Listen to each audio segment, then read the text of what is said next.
ನಿನಗೆ ಆಗುತ್ತೆ ಅಂತ ಹೇಳಿದ. ಅದನ್ನು ಕೇಳಲು ಸಂತೋಷ ಆಯಿತು. ಜಪೆ ದುಃಖ ಪಡಬೇಕಾದಂತಹ ಸಂದರ್ಭ ಆದ್ರೂ ಅವನಿಗೆ ನನ್ನ ಸರಿಸಮನಾಗಿ ಒಬ್ಬ ಸಿಗ್ತಾನೆ, ಅದು ಕೆಲವರಲ್ಲಿ ಅದನ್ನು ಇರುತ್ತೆ. ಆ ಥರದ್ದು ಉಳಿದದ್ರ ಬಗ್ಗೆ ಯೋಚನೆ ಮಾಡೋದಿಲ್ಲ. ತಾನು ಇಷ್ಟಪಟ್ಟು ಸಿಗ್ತಾ ಇದೆ ಅಂತ ಹೇಳಿದ ತಕ್ಷಣ ಸಂತೋಷವಾಯ್ತು. ಅವನ ಮನೆಗೆ ಹೋದ. ಇಲ್ಲಿ ಬಾಣಾಸುರನ ಅಂದ್ರೆ ಅದಕ್ಕೆ ಏನ್ ಕಾರಣ ಅನ್ನೋದು, ಹೇಗೆ ಆಗುತ್ತೆ ಬಾಣನ ಗರ್ವಭಂಗ ಅನ್ನೋದಕ್ಕೆ ವಿಷಯ, ಅದು ಕೃಷ್ಣನಿಗೂ ಸಂಬಂಧಪಟ್ಟಂತಹ ವಿಷಯವೂ ಆಗಿದೆ. ಇದು ಬಾಣಾಸುರನಿಗೆ ಉಷಾ ಎನ್ನುವಂತಹ ಮಗಳು, ಅವಳು ಪ್ರದ್ಯುಮ್ನ ಮಗನಾದ ಅನಿರುದ್ಧನ ಜೊತೆಗೆ ಇದ್ದ ಹಾಗೆ ಒಂದು ದಿವಸ ಸ್ವಪ್ನವನ್ನ ಕಾಣ್ತ. ಅವಳು ಇಲ್ಲಿವರೆಗೂ ಅನಿರುದ್ಧನನ್ನು ನೋಡಿರ್ಲಿಲ್ಲ, ಕೇಳಿ. ಆವಾಗ ಇದ್ದಕ್ಕಿದ್ದ ಹಾಗೆ ಸ್ವಪ್ನದಲ್ಲಿಯೇ ಅವನು ಕಣ್ಮರೆ ಆಗ. ಆಗ ಅವಳು ಎಲ್ಲಿದೆಯಾ ಅಂತ ಹೇಳಿ ದುಃಖದಿಂದ ಎದ್ದು ಬಿಡ್ತಾಳೆ. ಸುತ್ತಲೂ ಅವಳ ಗೆಳತಿಯರಿದ್ದಾರೆ, ಹೆಸರ ಎಲ್ರು ಇರೋದು ನೋಡಿ ಸ್ವಲ್ಪ ಅವಳಿಗೆ ನನ್ನ ಸ್ವಪ್ನ ಕಾಣ್ತಾ ಇದ್ದೆ ಅಂತ ಅನ್ಸ್ತು. ಸ್ವಲ್ಪ ನಾಚಿಕೊಂಡು ಅವಳ ಅವಸ್ಥೆಯನ್ನು ನೋಡಿ ಬಾಣನ ಮಂತ್ರಿ ಕುಂಭಾಂಡ, ಅವನ ಮಗಳು ಚಿತ್ರಲೇಖ, ಅವಳು ಯೋಗಿನಿ, ಯಾವ ಶಕ್ತಿಯನ್ನು ಚೆನ್ನಾಗಿ ಬಲ್ಲಳು. ಅವಳು ವಿಷಯ ಪರಮಾಪ್ತ ಶಚಿ. ಅವಳು ಕುತೂಹಲದಿಂದ ವಿಷಯನ್ನು ನೋಡಿ ಹೇಳ್ತಾಳೆ, ಯಾರನ್ನು ಹುಡುಕ್ತಾ ಇದೀಯಾ, ಏನಪ್ಪ ನಿನ್ನ ಮನಸ್ಸಿನಲ್ಲಿರುವಂತಹದ್ದು, ನೀನು ಮದುವೆ ಆಗಿಲ್ಲ, ಹಾಗಾಗಿ ಕಾಂತ ಅನ್ನೋ ಶಬ್ದವನ್ನ ಹೇಳಿ ಎದ್ದಿಲ್ಲ, ಏನ್ ವಿಷಯ ಅಂತ ಕೇಳಿದ. ಅವಳು ಹೇಳ್ತಾಳೆ, ನಾನು ಕನಸಿನಲ್ಲಿ ಒಬ್ಬ ಸುಂದರನಾದಂತಹ ಒಬ್ಬ ವ್ಯಕ್ತಿಯನ್ನು ನೋಡಿದೆ. ಪೀತಾಂಬರಧಾರಿಯಾಗಿ ಅಜಾನುಭಾವವಾಗಿದ್ದ, ಯಾವುದೇ ತರುಣಿಯರು ಮೆಚ್ಚುವಂತಹ ರೂಪ ಒಂದು, ಅಂಥವನನ್ನು ಹುಡುಕ್ತಾ ಇದ್ದೇನೆ. ಅವನು ನನಗೆ ಕನಸಿನಲ್ಲಿಯೇ ತನ್ನ ಅದರ ಮಧುವನ್ನು ಕುಡಿಸಿ ಬಿಟ್ಟ. ಆದರೆ ಅದನ್ನ ನಾನು ಇನ್ನೂ ಬೇಕು ಅಂತ ಬಯಸ್ತಾ ಇದ್ದಾಗಲೇ ಅವನು ನನ್ನನ್ನು ಬಿಟ್ಟು ಹೊರಟು ಹೋದ, ನನ್ನ ದುಃಖದಲ್ಲಿ ತಳ್ಬಿಟ್ಟಿದ್ದಾನೆ. ಆಗ ಚಿತ್ರಲೇಖೆ ಹೇಳ್ತಾಳೆ, ನಿನ್ನ ದುಃಖವನ್ನು ನಾನು ಪರಿಹಾರ ಮಾಡ್ತೇನೆ, ಚಿಂತೆ ಬೇಡ. 3 ಲೋಕದಲ್ಲಿ ಎಲ್ಲಿದ್ರೂ ಸಹ ಅವನನ್ನು ನಾನು ಕರ್ಕೊಂಡು ಬರ್ತೇನೆ. ಆದ್ರೆ ನಿನ್ನ ಮನಸ್ಸನ್ನ ಅಪಹರಿಸಿದಂತಹ ವ್ಯಕ್ತಿ ಯಾರು ಅನ್ನೋದನ್ನ ಅಲ್ಲಿ ತೋರಿಸು. ನಾನು ಚಿತ್ರ ಬರೀತೀನಿ, ಅದರಲ್ಲಿ ಯಾರು ಅನ್ನೋದನ್ನು ತೋರಿಸು. ಯಾಕಂದ್ರೆ ಎಲ್ಲ ಪ್ರಸಿದ್ಧರಾದವರಲ್ಲೇ ಇರಬೇಕು, ಯಾಕಂದ್ರೆ ಅಂತಹ ಅಪೂರ್ವವಾದಂತಹ ರೂಪ ಇರುವಂತಹ. ಹಾಗಾಗಿ ಅವಳು ದೇವತೆಗಳಿಂದ ಹಿಡ್ಕೊಂಡು ಬಂದು ಗಂಧರ್ವ ಸಿದ್ಧಾಚಾರಣ ನಾಗ ದೈತ್ಯ ವಿದ್ಯಾಧರ ಎಲ್ಲರನ್ನೂ ಒಬ್ಬೊಬ್ರು ಯಾರ್ಯಾರು ಪ್ರಸಿದ್ಧರು ಅವರಲ್ಲಿ ಅವರ ಚಿತ್ರವನ್ನು ಬಿಡಿಸ್ತಾಳೆ. ಹಾಗೆ ಮಾನವರ ಚಿತ್ರವನ್ನು ಬಿಡಿಸ್ತಾ ಅದರಲ್ಲಿ ವಿಶೇಷವಾಗಿ ವಸುದೇವ, ಬಲರಾಮ, ಪ್ರದ್ಯುಮ್ನನ್ನು ಸಹ ಬಿಡಿಸ್ತಾಳೆ. ಪ್ರದ್ಯುಮ್ನನ್ನು ನೋಡಿದಾಗ ಅವಳಿಗೆ ಸ್ವಲ್ಪ ನಾಚಿಕೆ, ಅವನಲ್ಲಿ ಯಾರಲ್ಲಿ ಅವಳು ಸ್ವಪ್ನದಲ್ಲಿ ಕಂಡ ವ್ಯಕ್ತಿ. ಹಾಗೆ ಆಮೇಲೆ ಪ್ರದ್ಯುಮ್ನ ಮಗನಾದ ಅನಿರುದ್ಧನನ್ನ ಬಿಡಿಸ್ತಾಳೆ. ನೋಡಿದ ತಕ್ಷಣ ಅವಳು ನಾಚಿಕೆಯಿಂದ ತಲೆ ತಗ್ಗಿಸಿ ನಗ್ತಾ ಹೇಳ್ತಾಳೆ, ಇವನೇ ಅಂತ. ಆಗ ಅವಳಿಗೆ ಎಲ್ಲ ವಿಷಯವೂ ಶಕ್ತಿ ಇರೋದ್ರಿಂದ ಅವಳಿಗೆ ಗೊತ್ತಾಗುತ್ತೆ, ಇವನು ಕೃಷ್ಣನ ಮೊಮ್ಮಗ. ಹಾಗಾಗಿ ಅವಳು ಆಕಾಶ ಮಾರ್ಗದಿಂದಲೇ ರಕ್ಷಲ್ಪಟ್ಟಂತಹ ದ್ವಾರಕೆಗೆ ಹೋಗಿ ಮಲಗಿದ್ದಂತಹ ಅನಿರುದ್ಧನನ್ನು ಎತ್ತಿಕೊಂಡು ಷೋಡಶಪುರಕ್ಕೆ ಬಂದು ಖುಷಿಗೆ ಅವಳ ಕಾಂತನನ್ನು ತೋರಿಸ್ತಾಳೆ. ಸ್ವಪ್ನದಲ್ಲಿ ಕಂಡದ್ದಕ್ಕಿಂತ ಇನ್ನೂ ಸುಂದರನಾಗಿ ಕಾಣಿಸ್ತಾ ಇದ್ದಾನೆ ಅಂತ ನೋಡಿ ಅನಿರುದ್ಧನ ನೋಡಿ ಇಕ್ಷೆಗೆ ಬಹಳ ಆನಂದವಾಗ್ತದೆ ಆಗೋಗುತ್ತೆ. ಅವಳು ತನ್ನ ಅಂತಃಪುರದಲ್ಲಿಯೇ ಅವನ ಜೊತೆ ಇರೋದಕ್ಕೆ ಮಾತಾಳೆ. ಅಂತಃಪುರ ಎಂಥದ್ದು ಅಂದ್ರೆ ಪುರುಷರಿಗೆ ನೋಡಲು ಸಹ ಅಶಕ್ಯವಾದಂತಹ ಅಂತಃಪುರ. ಬಾಣ ಅವನೆಂಥವನು, ಬಲಿಯ ಔಷಧವನು, ಸ್ವಲ್ಪ ಊಹಿಸಬಹುದು ಎಂತಹ ಇದಿರುತ್ತೆ ಎಲ್ಲ ಕಡೆ ರಕ್ಷಣೆ ಉಪಯೋಗವಾದ ಸ್ಥಳವಾಗ್ಲಿ ಹೇಗಿರುತ್ತೆ ಅನ್ನೋದು. ಆದ್ರೆ ಅಂತ ಕಡೆ ಅವನ ಜೊತೆಗೆ ಅವಳು ವಿಹಾರ ಮಾಡಕ್ಕೆ ಮಾಡಿದ್ಲು. ಒಳ್ಳೊಳ್ಳೆಯ ವಸ್ತ್ರ, ಮಾಲೆ, ಗಂಧ, ಧೂಪ, ದೀಪ, ಆಸನ, ಪಾನ, ಭೋಜನ ಎಲ್ಲದರಿಂದ ಅವನನ್ನ ಶುಶ್ರೂಷೆ ಮಾಡಿದ್ಲು. ಹೀಗೆ ಆ ಕನ್ಯೆಯ ಅಂತಃಪುರದಲ್ಲಿ ರಹಸ್ಯವಾಗಿ ನೆಲೆಸಿದಂತಹ ಅನಿರುದ್ಧ ದಿನವೂ ಅವನಿಗೆ ವಿಷಯ ಬಗ್ಗೆ ಆಧಾರ ಹೆಚ್ಚಾಗ್ತಾನೆ ಹೋಯ್ತು. ಹಾಗಾಗಿ ಅವನಿಗೆ ಎಷ್ಟು ದಿನಗಳು ಹೋದು ಅನ್ನೋದೇ ಗೊತ್ತಾಗ. ಆದ್ರೆ ಹೀಗೆ ಅವನ ಜೊತೆ ಅವಳು ಇರೋದನ್ನ ಯಾರು ಗಮನಿಸಿಲ್ಲ.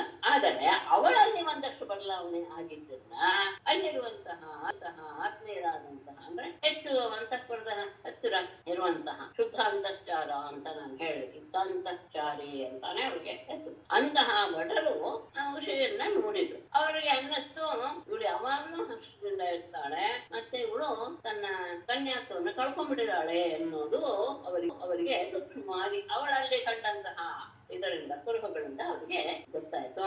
ಅದೆಲ್ಲ ತಿಳಿಸ್ಬೇಕಾದದ್ದು ಅವರು ಧರ್ಮರಾಜನು ತಿಳಿಸ್ಬೇಕಾದದ್ದು. ಹಾಗೆ ಹೋಗಿ ಹೇಳಿದ್ರು, ನಿನ್ನ ಮಗಳ ವಿಷಯದಲ್ಲಿ ಸ್ವಲ್ಪ ಯಾವುದೋ ಕೆಟ್ಟ ನಡತೆ ಕಾಣಿಸ್ತಾ ಇದೆ, ವಂಶಕ್ಕೆ ಕಳಂಕ ತರುವಂತಹ ರೀತಿಯಲ್ಲಿ ಅವಳಿದ್ದಾಳೆ ಅಂತ ಆಯ್ತಾ ಅನ್ನಿಸ್ತಾ. ಆದ್ರೆ ನಾವು ಯಾರು ಸಹ ಎಚ್ಚರ ತಪ್ಪಿಲ್ಲ, ಅಷ್ಟು ಚೆನ್ನಾಗಿ ನಾವು ಅಂತಃಪುರನ ಕಾಯ್ತಾ ಇದ್ದೇವೆ. ಬೇರೆ ಪುರುಷರಿಗೆ ನೋಡಲೂ ಸಹ ಅಸಾಧ್ಯವಾದಂತಹ ನಿನ್ನ ಆ ಕನ್ಯೆಯಲ್ಲಿ ದೋಷ ಹೇಗೆ ಬಂತು ಗೊತ್ತಾಗಲಿಲ್ಲ ಅಂತ ನಿವೇದಿಸಿಕೊಳ್ತಾರೆ. ಯಾವಾಗ ತನ್ನ ಮಗಳ ಬಗ್ಗೆ ಈ ರೀತಿಯ ಮಾತು ಕೇಳಿಸ್ತೋ ಬಾಣನಿಗೆ, ಆಗ ಅವನು ಬಹಳ ಶೀಘ್ರವಾಗಿಯೇ ಅವಳ ಅಂತಃಪುರಕ್ಕೆ ಹೋಗ್ತಾನೆ. ಅಲ್ಲಿ ಅನಿರುದ್ಧನನ್ನ ನೋಡಿ ಅವನ ಆಶ್ಚರ್ಯಪಟ್ಟು, ಎರಡು ರೀತಿಯ ಆಶ್ಚರ್ಯ ಅಂತ ಅವ್ರು ಹೇಳ್ತಾರೆ. ಒಂದು ಅವನ ರೂಪ, ಇನ್ನೊಂದು ಯಾವ ಹೆದರಿಕೆ ಇಲ್ಲದೆ ಅವನು ಇರುವುದನ್ನ ಗಮನಿಸು. ನೋಡಕ್ಕೆ ಅತ್ಯಂತ ಸುಂದರನಾದಂತಹ ಅವನು ಅವಳ ಜೊತೆಗೆ ಪಗಡೆ ಆಡ್ತಾ ಇದ್ದಾನೆ. ಮತ್ತೆ ಅವರಿಬ್ಬರ ಸಂಪರ್ಕ ಆಗಿದೆ ಎನ್ನುವಂತಹ ಕುರುಹುಗಳು ಅವನಲ್ಲಿ ಕಂಡು ಬಾಣನಿಗೆ. ಹಾಗಾದಾಗ ಅನಿರುದ್ಧನನ್ನ ಕೊಲ್ಲೋದೇ ಸರಿ ಅಂತ ತನ್ನ ಪುತ್ರರ ಜೊತೆಗೆ ಬಂದಿದ್ದಾನೆ. ಇದನ್ನ ಅನಿರುದ್ಧ ಗಮನಿಸಿದ. ಆಗ ತನ್ನ ಮುರು ಎನ್ನುವಂತಹ ಒಂದು ಲೋಹದಿಂದ ಮಾಡಿದಂತಹ ಪರಿಕವನ್ನು ಎತ್ತಿಕೊಂಡು ಎಲ್ಲರನ್ನು ನಾಶ ಮಾಡೋದಕ್ಕೆ ಸಿದ್ಧನಾಗಿ ಬಿಟ್ಟೆ. ಅನಿರುದ್ಧನನ್ನು ಹಿಡಿಯೋದಕ್ಕೋಸ್ಕರ ಸೈನಿಕರು ಸುತ್ತಲೂ ಆಕ್ರಮಣ ಮಾಡ್ತಾ ಇದ್ದಾರೆ. ಎಲ್ಲಿ ಅಂತಃಪುರದಲ್ಲಿ ಗಮನಿಸ್ಕೋಬೇಕು. ಆದರೆ ನಾಯಿಗಳ ಹಾಗೆ ಇರುವಂತಹ ಅವರನ್ನ ಒಂದು ದೊಡ್ಡ ಹಂದಿ ನಾಯಿಗಳನ್ನು ಹೊಡೆಯೋ ರೀತಿಯಲ್ಲಿ ಎಲ್ಲರನ್ನ ತಲೆ ಪಟ್ಟು ಬಿಡ್ತಾರೆ. ಅವನ ಹೊಡೆತಕ್ಕೆ ಸಿಕ್ಕಿದ ಯೋಧರೆಲ್ಲರಿಗೂ ಸಹ ತಲೆ ಎದೆ ಕೈಗಳನ್ನು ಮುಡ್ಕೊಂಡು ಅಲ್ಲಿಂದ ಓಡ್ ಹೋಗ್ಬೇಕು. ಇದನ್ನು ನೋಡಿದಂತಹ ತನ್ನ ಸೈನಿಕರನ್ನ ಹೀಗೆ ನಾಶವಾಗ್ತಾ ಇರೋದನ್ನು ಗಮನಿಸಿ ಬಹಳ ಕೋಪ ಬಂದು ನಾಗಪಾಶಗಳಿಂದ ಅವನನ್ನ ಸೆರೆ ಹಿಡಿದು ಬಿಟ್ಟ. ಹೀಗೆ ತನ್ನ ಪ್ರೀತಿಪಾತ್ರನಾದವನು ಸೆರೆ ಸಿಕ್ಕಿದ್ದನ್ನು ನೋಡಿ ಖುಷಿಗೆ ತುಂಬಾ ದುಃಖವಾಗ್ಬಿಟ್ಟು ಅವಳು ಜೋರಾಗಿ ಅಳೋದಕ್ಕೆ ಶುರು ಮಾಡಿಬಿಟ್ಟು ಅದು ಅಲ್ಲಿ ಕಥೆ. ಈ ಕಡೆ ಇಲ್ಲಿ ಬಂದಾಗ ಏನಾಯ್ತು, ಕೃಷ್ಣನ ಹತ್ತಿರ ಈ ಕಡೆ ದ್ವಾರಕೆಯಲ್ಲಿ ಅನಿರುದ್ಧನನ್ನ ನೋಡದೆ ಎಲ್ಲರೂ ಸಹ ಚಿಂತಾಕ್ರಾಂತರಾಗಿ ಬಿಟ್ಟಿದ್ದಾರೆ. ತಂದೆ ತಾಯಿಗಳು, ಅಜ್ಜ ಅಜ್ಜಿ ಎಲ್ಲರೂ ಸಹ. ಹೀಗೆ 4 ತಿಂಗಳು, ಮಳೆಗಾಲದ 4 ತಿಂಗಳು ಕಳೆದು ಹೋಗಿವೆ. ಆಗ ನಾರದರು ಬಂದು ಅವನು ಟೋಣಿತಪುರದಲ್ಲಿದ್ದಾನೆ, ಯುದ್ಧದಲ್ಲಿ ಸರಿಸಿಟ್ಟು ಹಾಕೊಂಡಿದ್ದಾನೆ, ಮತ್ತೆ ಅವನು ಟೋಣಿತಪುರಕ್ಕೆ ಹೋಗಿದ್ದು ಹೇಗೆ ಇತ್ಯಾದಿ ಎಲ್ಲ ವಿಷಯಗಳನ್ನು ಆಗ ಕೃಷ್ಣ ಮತ್ತು ಬಲರಾಮನ ಮುಂದೆ ಮಾಡಿಕೊಂಡು ಟೋಣಿತಪುರಕ್ಕೆ ಹೊರಟು ಎಲ್ಲರೂ ಹೊರಟರು. 12 ಅಕ್ಷೋಣಿ ಸೈನ್ಯಗಳನ್ನ ಬಾಣನ ನಗರವನ್ನ ಎಲ್ಲ ದಿಕ್ಕುಗಳಿಂದಲೂ ಸಹ ಮುತ್ತಿಗೆ ಹಾಕಿದ್ರು. ಆ ನಗರವನ್ನೆಲ್ಲ ನಾಶ ಮಾಡ್ತಾ ಇರೋದನ್ನು ನೋಡಿ ಬಾಣಾಸುರನು ಅವರು ಎಷ್ಟು ಸೈನ್ಯ ತಂದಿರೋ ಅಷ್ಟೇ ಸೈನ್ಯವನ್ನು 12 ಅಕ್ಷೋಣಿ ಸೈನ್ಯವನ್ನು ತೆಗೆದುಕೊಂಡಿದ್ದಕ್ಕೆ ಅವನ ನಗರ ರಕ್ಷಣಾಗಿದ್ದಂತಹವನು ರುದ್ರ, ಅವನು ಸಹ ತನ್ನ ಮಗನಾದ ಕುಮಾರಸ್ವಾಮಿ ಮತ್ತು ತನ್ನ ಗಣಗಳಾದ ಪ್ರಮುಖ ಗಣಗಳ ಜೊತೆಗೆ ನಂದಿ ವೃಷಭವನ್ನೇರಿ ಬಲರಾಮಕೃಷ್ಣರ ಅಭಿಮುಖವಾಗಿ ಯುದ್ಧಕ್ಕೆ ಸಿದ್ಧನು. ಆಗ ಕೃಷ್ಣನಿಗೂ ಹರನಿಗೂ ಪ್ರದ್ಯುಮ್ನನಿಗೂ ಕುಮಾರಸ್ವಾಮಿಗೂ ಅತ್ಯಂತ ಅದ್ಭುತವಾದ ರೋಮಾಂಚಕರವಾದಂತಹ ಹೊಡೆದಾಟ ನಡೆಯುತ್ತೆ. ಕುಂಭಾಂಡ ಕೂರ್ಪಕರ್ಣ ಎನ್ನುವಂತಹ ಮಂತ್ರಿಗಳ ಜೊತೆಗೆ ಬಲರಾಮ ಯುದ್ಧಮಾನೆ, ಬಾಣಪುತ್ರನ ಜೊತೆಗೆ ಶಾಂಬ, ಬಾಣಾಸುರನ ಜೊತೆಗೆ ಸಾತ್ಯಕಿ. ಆ ಸಂದರ್ಭದಲ್ಲಿ ಎಲ್ಲರೂ ಯುದ್ಧ ಆಯ್ತು ಅಂದ ತಕ್ಷಣ ಈ ದೇವತೆಗಳು ಬಂದು ನಿಂತ್ಕೊತಾನೆ ಬಲ್ಕನಿಯಲ್ಲಿ ಬ್ರಹ್ಮಮಲ್ಲಾದಂತಹ ದೇವತೆಗಳು, ದೇವತಾ ಪ್ರಮುಖರು ಮತ್ತು ಮುನಿಗಳು, ಸಿದ್ಧಚಾರರು ಎಲ್ಲರೂ ಸಹ ತಮ್ಮ ತಮ್ಮ ವಿಮಾನಗಳಲ್ಲಿ ಯುದ್ಧವನ್ನು ನೋಡೋದಕ್ಕೆ ಅಂತ ಅಲ್ಲಿಗೆ ಆಗಮಿಸಿದರು. ಶಂಕರಾನುಚರಾನ್ ಶೌರಿಹಿ ಭೂತ ಪ್ರಮಥ ಗುಹ್ಯತಾನ್ ಡಾಕಿನೇರ್ಯಾತದಾನಾಂಶ್ಚ ವೇತಾಲಾನ್ ಸವಿನಾಯಕಾನ್ ಶೌರಿಹಿ. ಇನ್ನೊಂದು ಹೇಳ್ಬಿಡ್ತೇನೆ. ಪ್ರೇತ ಮಾತೃ ಪಿಶಾಚಾಂಶ್ಚ ಕೂಷ್ಮಾಂಡಾನ್ ಬ್ರಹ್ಮ ರಾಕ್ಷಸಾನ್ ದ್ರಾವಯಾಮಾಸ ತೀಕ್ಷ್ಣಾಗ್ರೈಃ ಶರೈಃ ಶಾಂಗಧನುಶ್ಚ್ಯುತೈಃ. ಶೌರಿಹಿ 11ನೇ ಶ್ಲೋಕಕ್ಕೆ ಬರ್ಬೇಕು ಅಂತ ಈಗ ನಾವು. ಶಾಂಗಧನುಶ್ಚ್ಯುತೈಃ ತೀಕ್ಷ್ಣಾಗ್ರೈಃ ಶರೈಃ ಶಂಕರಾನುಚರಾನ್ ಭೂತ ಪ್ರಮಥ ಗುಹ್ಯಕಾನ್ ಡಾಕಿನೀಃ ಯಾತದಾನಾನ್ ವೇತಾಲಾನ್ ಸವಿನಾಯಕಾನ್ ವೇತಾಲಾನ್ ಪ್ರೇತ ಮಾತೃ ಪಿಶಾಚಾನ್ ಕೂಷ್ಮಾಂಡಾನ್ ಬ್ರಹ್ಮ ರಾಕ್ಷಸಾನ್ ದ್ರಾವಯಾಮಃ. ಆಗ ಇವರೆಲ್ಲರೂ ಯುದ್ಧಕ್ಕೆ ಬಂದ್ರು. ಶೌರ್ಯ ಪರಮೇಶ್ವರನ ಪ್ರಮಥಗಳೆಲ್ಲರೂ ಬಂದು ಆಗ ಶೌರಿಗೆ ಕೃಷ್ಣನನು ಶಾಂಗಧನುಶ್ಚ್ಯುತೈಹಿ ಶಾಂಗಧನಸ್ಸಿನಿಂದ ಹೊರಬಂದಂತಹ ತೀಕ್ಷ್ಣಾಗ್ರೈಹಿ ಹರಿತವಾದಂತಹ ಶರೈಹಿ ಬಾಣಗಳಿಂದ ಶಂಕರ ಶಂಕರನ ಅನುಚರರಾದಂತಹ ಭೂತ ಪ್ರಮಥ ಗುಹ್ಯಕಾನ್ ಅವನವರೆಲ್ಲರೂ ಸಹ ಭೂತ ಪ್ರಮಥ ಗುಹ್ಯಕ ಡಾಕಿನಿಯರು, ಆಮೇಲೆ ಯಾತುಧಾನರು ಅಂದ್ರೆ ರಾಕ್ಷಸರ ಒಂದು ಪ್ರಭೇದ, ಆಮೇಲೆ ವೇತಾಳ ಸವಿನಾಯಕಾನ್ ವೇತಾಳಾನ್ ವಿನಾಯಕರ ಜೊತೆಗೆ ದಿಗ್ಗುಗಳನ್ನು ಉಂಟು ಮಾಡುವಂತಹ ಆ ಗುಂಪುಗಳ ಜೊತೆಗೆ ವೇತಾಳರನ್ನು ಪ್ರೇತ ಮಾತೃ ಪಿಶಾಚರಾನ್ ಪ್ರೇತ ಮಾತೃ ಅಂದ್ರೆ ಸಪ್ತ ಮಾತೃಕೆಯರು ಪಿಶಾಚಿಗಳು ಮತ್ತು ಕೂಷ್ಮಾಂಡಾನ್ ಅನ್ನೋದು ಒಂದು ಆತನ ಇದೆ ಗುಂಪಿನಲ್ಲಿ ಒಂದು ಪ್ರಧಾನವಾದಂತಹ ಒಂದು ಗುಂಪು, ಆಮೇಲೆ ಬ್ರಹ್ಮರಾಕ್ಷಸ ಇವರೆಲ್ಲರನ್ನೂ ಸಹ ದ್ರಾವಯಾಂಸ ಓಡಿಸಿ ತನ್ನ ಧನಸ್ಸಿನಿಂದ ಹರಿತವಾದ ಬಾಣಗಳನ್ನು ಎಲ್ಲ ಕಡೆ ಪ್ರಯೋಗ ಮಾಡ್ತಾ ಕೃಷ್ಣ ಶಂಕರನ ಅನುಚರರಾದಂತಹ ಇವರೆಲ್ಲರನ್ನೂ ಸಹ ಓಡಿಸಿಬಿಟ್ಟ. ಆ ಸಂದರ್ಭದಲ್ಲಿ ಪರಮೇಶ್ವರನು ಸುಮ್ಮನೆ ಇರಲಿಲ್ಲ. ಪೃಥಗ್ವಿಧಾನಿ ಪ್ರಾಯುಂತ ವಿನಾಕ್ಯಸ್ತ್ರಾಣಿ ಶಾರ್ಂಗಿಣೆ ಪ್ರತ್ಯಸ್ತ್ರೈಃ ಕ್ಷಮಯಾಮಾಸ ಶಾರ್ಂಗಪಾಣಿಃ ಅವಿಸ್ಮಿತಃ. ಪಿನಾಕಿ ಶಾರ್ಂಗಿಣೆ ಪೃಥಗ್ವಿಧಾನಿ ಅಸ್ತ್ರಾಣಿ ಪ್ರಾಯುಂತ ಅವಿಸ್ಮಿತಃ ಶಾರ್ಂಗಪಾಣಿಃ ಪ್ರತ್ಯಸ್ತ್ರೈಃ ಕ್ಷಮಯಾಮಾಸ. ಪಿನಾಕವನ್ನು ಧರಿಸಿದಂತಹ ಪರಮೇಶ್ವರನು ಸಹ ಶಾರ್ಂಗಿಣೆ ಕೃಷ್ಣನ ಮೇಲೆ ಪೃಥಗ್ವಿಧಾನಿ ಅಸ್ತ್ರಾಣಿ ಅನೇಕ ರೀತಿಯ ಅಸ್ತ್ರಗಳನ್ನು ಪ್ರಾಯುಂತ ಪ್ರಯೋಗ ಮಾಡಿದ. ಆದರೆ ಅವಿಸ್ಮಿತ ಅದರಲ್ಲಿ ಯಾವ ರೀತಿಯ ಬದಲಾವಣೆಯೂ ಕಾಣುತ್ತೆ ಅಂದ್ರೆ ಯಾವ ರೀತಿಯ ಆಶ್ಚರ್ಯವನ್ನು ಹೊಂದದೆ ಶಾರ್ಂಗಪಾಣಿ ಕೃಷ್ಣನು ಪ್ರತ್ಯಸ್ತ್ರೈಹಿ ಅದಕ್ಕೆ ವಿರುದ್ಧವಾದಂತಹ ಅಸ್ತ್ರಗಳಿಂದ ಅದನ್ನ ಕ್ಷಮಯಾಮಾಸ ಉಪಶಮನ ಮಾಡಿಬಿಟ್ಟ. ಇವನು ಅನೇಕ ರೀತಿಯ ಶಸ್ತ್ರಗಳೆಲ್ಲರೂ ಅಸ್ತ್ರಗಳ ಹೆಚ್ಚು ಅವುಗಳನ್ನ ಪ್ರಯೋಗ ಮಾಡಿದ ಪರಮೇಶ್ವರ. ಆದರೆ ಯಾವ ರೀತಿಯ ಆಶ್ಚರ್ಯವೂ ಅವನಿಗೇನಾಗ್ಲಿಲ್ಲ. ಕೃಷ್ಣನಿಗೆ ತನ್ನ ಶಾರ್ಂಗಧನುಸ್ಸಿನಿಂದ ಅದಕ್ಕೆ ಪ್ರತ್ಯಸ್ತ್ರಗಳನ್ನೆಲ್ಲ ಹೊಡೆದು ಅದನ್ನೆಲ್ಲ ಮಾರ್ಚಿಬಿಟ್ಟು. ಹೇಗೆ ಪ್ರತ್ಯಸ್ತ್ರ ಅನ್ನೋದನ್ನ ತಗೊಂಡಿದ್ದಾರೆ. ಬ್ರಹ್ಮಾಸ್ತ್ರಸ್ಯ ಚ ಬ್ರಹ್ಮಾಸ್ತ್ರಂ ವಾಯವ್ಯಸ್ಯ ಚ ಪಾರ್ವತಂ ಆಗ್ನೇಯಸ್ಯ ಚ ಪಾರ್ಜನ್ಯಂ ನೈಜಂ ಪಾಶುಪತಸ್ಯ ಚ. ಬ್ರಹ್ಮಾಸ್ತ್ರಸ್ಯ ಬ್ರಹ್ಮಾಸ್ತ್ರಂ ವಾಯವ್ಯಸ್ಯ ಪಾರ್ವತಂ ಆಗ್ನೇಯಸ್ಯ ಪಾರ್ಜನ್ಯಂ ಪಾಶುಪತಸ್ಯ ನೈಜಂ ಪ್ರತ್ಯಸ್ತ್ರೈಃ ಕ್ಷಮಯಾಮಾಸ. ಬ್ರಹ್ಮಾಸ್ತ್ರಸ್ಯ ಅವನು ಬ್ರಹ್ಮಾಸ್ತ್ರ ಪ್ರಯೋಗ ಮಾಡಿದ್ರೆ ಇವನು ಸಹ ಬ್ರಹ್ಮಾಸ್ತ್ರದಿಂದ ಅದನ್ನ ಶಮನಗೊಳಿಸಿದ. ವಾಯವ್ಯಸ್ಯ ಅವನು ಬಳಸಿದಂತಹ ವಾಯವ್ಯಾಸ್ತ್ರಕ್ಕೆ ಪರ್ವತಾಸ್ತ್ರವನ್ನ ಅಂದ್ರೆ ಗಾಳಿಗೆ ತಡೆಯನ್ನು ಉಂಟು ಮಾಡುವಂತಹ ಪರ್ವತಾಸ್ತ್ರವನ್ನು ಪ್ರಯೋಗ ಮಾಡಿದ. ಆಗ್ನೇಯಸ್ಯ ಅವನ ಪರಮೇಶ್ವರ ಪ್ರಯೋಗ ಮಾಡಿದ ಆಗ್ನೇಯಾಸ್ತ್ರಕ್ಕೆ ಪರ್ಜನ್ಯಾಸ್ತ್ರ ಮಳೆಯನ್ನು ಸುರಿಸುವಂತಹ ಪರ್ಜನ್ಯಾಸ್ತ್ರವನ್ನು ಪ್ರಯೋಗ ಮಾಡಿದ. ಪಾಶುಪತಸ್ಯ ಅವನು ಯಾವಾಗ ಪಾಶುಪತಾಸ್ತ್ರವನ್ನು ಪ್ರಯೋಗ ಮಾಡಿದ ಆಗ ನೈಜಂ ಅಂದ್ರೆ ತನ್ನ ಅಂದ್ರೆ ನಾರಾಯಣಾಸ್ತ್ರಕ್ಕೆ ಪ್ರಯೋಗ ಮಾಡಿ. ಬ್ರಹ್ಮಾಸ್ತ್ರ ಆಯವ್ಯಕ್ಕೆ ಬ್ರಹ್ಮಾಸ್ತ್ರದಿಂದಲೇ ಅದನ್ನ ಇದು ಮಾಡ್ಬೇಕು ಗಮನಗಳು ಅದನ್ನ ಯಾವುದಕ್ಕೂ ಸಹ ಬಗ್ಗಳು. ಆಮೇಲೆ ವಾಯವ್ಯಕ್ಕೆ ಅಂದ್ರೆ ಗಾಳಿಗೆ ಸಂಬಂಧಪಟ್ಟಿದ್ದು ಅದು ಪರ್ವತಾಸ್ತ್ರವನ್ನ ಅಗ್ನಿಗೆ ಸಂಬಂಧಪಟ್ಟಿದ್ದನ್ನ ಮಳೆಯನ್ನು ಸುರಿಸುವಂತಹ ಪರ್ಜನ್ಯಾಸ್ತ್ರ. ಹಾಗೆ ಪಾಶುಪತಾಸ್ತ್ರಕ್ಕೆ ತನ್ನ ನಾರಾಯಣಾಸ್ತ್ರವನ್ನು ಪ್ರಯೋಗ ಮಾಡಿ ಎಲ್ಲವನ್ನೂ ಸಹ ಶಮನಗೊಳಿಸಿಬಿಟ್ಟ. ಆ ಸಂದರ್ಭದಲ್ಲಿ ಅವನನ್ನ ಮೋಹಗೊಳಿಸಬೇಕಾಯ್ತು ಪರಮೇಶ್ವರನ್. ಮೋಹಯಿತ್ವಾತಿ ಗಿರಿಶಂ ಜೃಂಭಣಾಸ್ತ್ರೇಣ ಜೃಂಭಿತಂ ಬಾಣಸ್ಯ ಪೃತನಾಂ ಶೌರಿಃ ಜಘಾನ ಅಸಿಗದ ಇಷುಭಿಃ. ಆಮೇಲೆ ಜೃಂಭಣಾಸ್ತ್ರೇಣ ಜೃಂಭಿತಂ ಗಿರಿಶಂ ತು ಮೋಹಯಿತ್ವಾ ಶೌರಿಃ ಬಾಣಸ್ಯ ಪೃತನಾಂ ಅಸಿಗದೇಷುಭಿಃ ಜಘಾನ.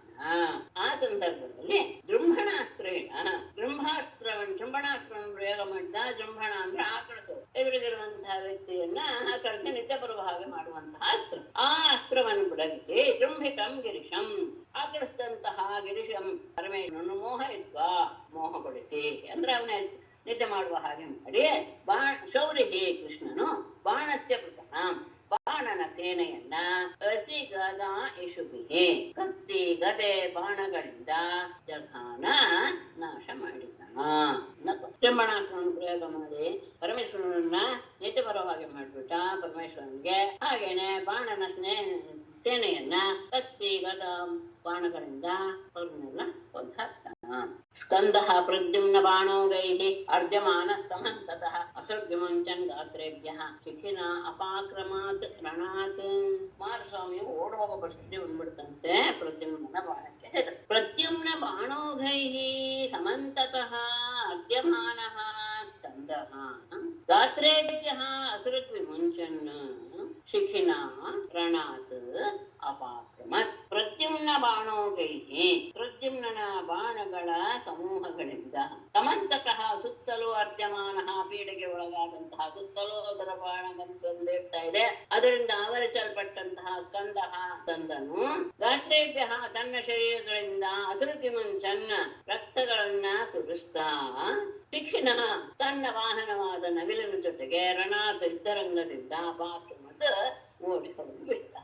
ಪ್ರದ್ಯುಮ್ನ ಬಾಣ ರಾಶಿಗಳಿಂದ ಗಾಯಗೊಂಡಂತಹ ಕುಮಾರಸ್ವಾಮಿ ತನ್ನ ಅವಯವಗಳಿಂದ ರಕ್ತವನ್ನು ಸುರಿಸ್ತಾ ತನ್ನ ವಾಹನವಾದ ನವಿಲನ್ನ ಏರೆ ಅಲ್ಲಿಂದ ರಣರಂಗದಿಂದ ಓಡಿ ಹೋಗ್ಬಿಟ್ಟ. ಕುಂಭಾಂಡ ಕೂರ್ಪಕರ್ಣಶ್ಚ ಕೂಪಕರ್ಣಶ್ಚ ತೇಜತು ಮುಸಲಾರ್ಜಿತೌ ರುದ್ರುಃ ತದನೇಕಾನಿ ಹತನಾಥಾನಿ ಸರ್ವತಃ. ಮುಸಲಾರ್ಜಿತೌ ಕುಂಭಾಂಡಃ ಕೂಪಕರ್ಣಶ್ಚ ತೇಜತುಃ ಹತನಾಥಾನಿ ತದನೇಕಾನಿ ಸರ್ವತಃ ರುದ್ರುಃ. ಮುಸಲಾರ್ಜಿತವು ಫಲಾಯುಧದಿಂದ ಪೀಡೆಗೆ ಒಳಗಾದಂತಹ ಕುಂಭಾಂಡ ಕೂಪಕರ್ಣ ಅವರಿಬ್ಬರು ಪ್ರಬಲ ಮಂತ್ರಿಗಳು. ಅವರಿಬ್ಬರೂ ಸಹ ಪೇತತು ನಾಶವಾದರು. ಅವರನ್ನ ಕೊಂದಾಕ್ಬಿಟ್ಟ ತನ್ನ ಹಲಾಯುಧ. ಆಗ ಹತನಾಥಾನೆ ತಮ್ಮ ಒಡೆಯರೇ ಇಲ್ಲದೆ ಇರುವಂತಹ ತದನೇಕಾನೆ ಅವರಿಬ್ಬರ ಸೇನೆಗಳೆಲ್ಲವೂ ಸಹ ಸರ್ವತಃ ದಿಕ್ಕು ದಿಕ್ಕಿಗೆ ಓಡಿ ಹೋದವು. ಒಡೆಯರೇ ಹೇಗಾಗ್ಬಿಟ್ಟು ಅಂತ ಸೈನಿಕರಿಗೆ ಸಹಜವಾಗಿ ಅವರಿಗೆ ಗಾಬರಿ, ಅವರು ತಮ್ಮ ಪ್ರಾಣ ಉಳಿಸ್ಕೊಳ್ಳೋಕೆ ಅಲ್ಲಿಂದ ಓಡಬಹುದು. ರಾಮನ ಮುಸಲದಿಂದ ಹೊಡೆದುಕೊಂಡ ಅವರಿಬ್ಬರು ನಾಶವಾದ ಮೇಲೆ ಅವರ ಸೈನಿಕರು ಎಲ್ಲಾ ಕಡೆ ದಿಕ್ಕು ದಿಕ್ಕಿಗೆ ಓಡಿ ಹೋದರು. ವಿಶೇರ್ಯಮಾಣಂ ಸಬಲಂ ದೃಷ್ಟ್ವಾ ಬಾಣೋ ಅತ್ಯಮರ್ಷಣಃ ಕೃಷ್ಣೋಭ್ಯದ್ರವತ್ ಸಂಖ್ಯೆ ರಥಿ ಹಿತ್ವೈವ ಸತ್ಯಕಿಂ. ಸ್ವಬಲಂ ವಿಶೀರ್ಯಮಾಣಂ ದೃಷ್ಟ್ವಾ ಅತ್ಯಮರ್ಷಣಃ ಬಾಣಃ ಸಾತ್ಯಕಿಂ ಹಿತ್ವಾ ರಥಿ ಸಂಖ್ಯೆ ಕೃಷ್ಣಂ ಅಭ್ಯತತ್ರವತ್. ಸ್ವಬಲಂ ತನ್ನ ಸೇನೆಯು ವಿಶೇರ್ಯಮಾಣಂ ನಾಶವಾಗ್ತಾ ಇರೋದನ್ನ ದೃಷ್ಟ ನೋಡಿ ಅತ್ಯಮರ್ಷಣ ಅತ್ಯಂತ ರೋಷಾವಿಷ್ಟನಾದಂತಹ ಬಾಣಃ ಬಾಣನು ಸಾತ್ಯಕಂ ಹಿತ್ವಾ. ಸಾತ್ಯಕ ಜೊತೆ ಯುದ್ಧ ಮಾಡ್ತಾ ಇದ್ನಲ್ಲ ಹಿಂದೆ ಹೇಳಿದ್ವಲ್ಲ, ಆ ಸಾತ್ವಿಕೆಯನ್ನ ಜೊತೆಗೆ ಯುದ್ಧ ಮಾಡೋದನ್ನ ರಥಿ ರಥವನ್ನ ಏರಿ ಸಂಖ್ಯೆ ಯುದ್ಧದಲ್ಲಿ ಕೃಷ್ಣಂ ಅಭ್ಯರ್ಥವತ್ ಕೃಷ್ಣನನ್ನ ಆಕ್ರಮಿಸಿದ. ಕೃಷ್ಣನ ಹತ್ತಿರ ಅವನನ್ನು ಆಕ್ರಮಿಸೋದಕ್ಕೆ ಅವನನ್ನು ಎದುರಿಸೋದಕ್ಕೆ ಸಾತ್ವಿಕೆ ಜೊತೆ ಮಾಡ್ತಾ ಇದ್ದಂತ ಯುದ್ಧವನ್ನು ಅಲ್ಲಿಗೆ ನಿಲ್ಲಿಸಿ ಕೃಷ್ಣನನ್ನು ಆಕ್ರಮಿಸೋದಕ್ಕೆ ಅವನ ಹತ್ತಿರ ಬಂದ. ತನ್ನ ಸೇನೆ ಹೀಗೆ ನಾಶವಾಗ್ತಾ ಇರೋದನ್ನು ನೋಡಿ ಬಹಳ ಕೋಪವಾಗಿ ಬಂದ್ಬಿಡ್ತು. ಆಗ ಕೃಷ್ಣನ ಜೊತೆಗೆ ತಾನೇ ಯುದ್ಧ ಮಾಡ್ಬೇಕು ಅಂತ ಅವನು ಸಾತ್ವಿಕೆಯನ್ನು ಬಿಟ್ಟು ಇಲ್ಲಿಗೆ ಬಂದ. ಹೇಗೆ ಯುದ್ಧ ಮಾಡ? ಧನುಂಷಿ ಆಕೃಷ್ಯ ಯುಗಪತ್ ಬಾಣ ಪಂಚಶತಾನಿ ವೈ ಏಕೈಕಸ್ಮಿನ್ ಶರೌದ್ಭೌದ್ವೌ ಸಂದರ್ಭೆ ರಣದುರ್ಮದಃ. ರಣದುರ್ಮದಃ ಯುಗಪತ್ ಪಂಚಶತಾನಿ ಧನು ರಣದುರ್ಮದಃ ಬಾಣಃ ರಣದುರ್ಮದಃ ಬಾಣಃ ಯುಗಪತ್ ಪಂಚಶತಾನಿ ಧನುಂಷಿ ಆಕೃಷ್ಯ ಏಕೈಕಸ್ಮಿನ್ ದ್ವೌ ಶರೌ ಸಂದರ್ಭೆ. ರಣದಲ್ಲಿ ಅತ್ಯಂತ ಬಗ್ಗಿಸೋದಕ್ಕೆ ಅಸಾಧ್ಯನಾದಂತಹ ಬಾಣನು ಯುಗಪತ್ ಒಮ್ಮೆಲೆ ಪಂಚಶತಾನಿ 500 ಧನುಂಷಿ ಧನುಸ್ಸುಗಳನ್ನ 1000 ತೋಳುಗಳಿತ್ತು 500 ತೋಳುಗಳಿಂದ 500 ಧನುಸ್ಸುಗಳನ್ನ ಆಕೃಷ್ಯ ಎಳೆದು ಏಕೈಕಸ್ಮಿನ್ ಒಂದೊಂದರಲ್ಲಿಯೂ ಸಹ ದ್ವೌ ಶರೌ 2 ಬಾಣಗಳನ್ನ ಸಂದದೆ ಪ್ರಯೋಗ ಮಾಡ್ತಾ ಇದ್ದ. ಕೃಷ್ಣನ ಮೇಲೆ ಆಕ್ರಮಣ ಹೀಗೆ ಮಾಡಿದ ಅವನು 500 ತೋಳುಗಳಿಂದ 500 ಧನಸ್ಸುಗಳನ್ನ ಹಿಡಿದು ಒಂದೊಂದು ಧನಸ್ಸಿನಿಂದಲೂ ಸಹ 2 ಬಾಣಗಳನ್ನ ಎಳೆದು ಅವನ ಮೇಲೆ ಪ್ರಯೋಗ ಮಾಡ್ತಾ ಇದ್ದ. ಕೃಷ್ಣ ತಾನಿ ಚಿಚ್ಛೇದ ಭಗವಾನ್ ಧನುಂಷಿ ಯುಗಪದ್ಧರಿಹಿ ಸಾರಥಿಮ್ರತಂ ಅಶ್ವಾಂಚ ಹತ್ವಾ ಶಂಕಂ ಪೂರಯತ್. ಭಗವಾನ್ ಹರಿಹಿ ತಾನಿ ಧನುಂಷಿ ಯುಗಪತ್ ಚಿಚ್ಛೇದ ಸಾರಥಿಂ ರಥಂ ಚ ಅಶ್ವಾನ್ ಹತ್ವಾ ಶಂಕಂ ಅಪೂರಯತ್.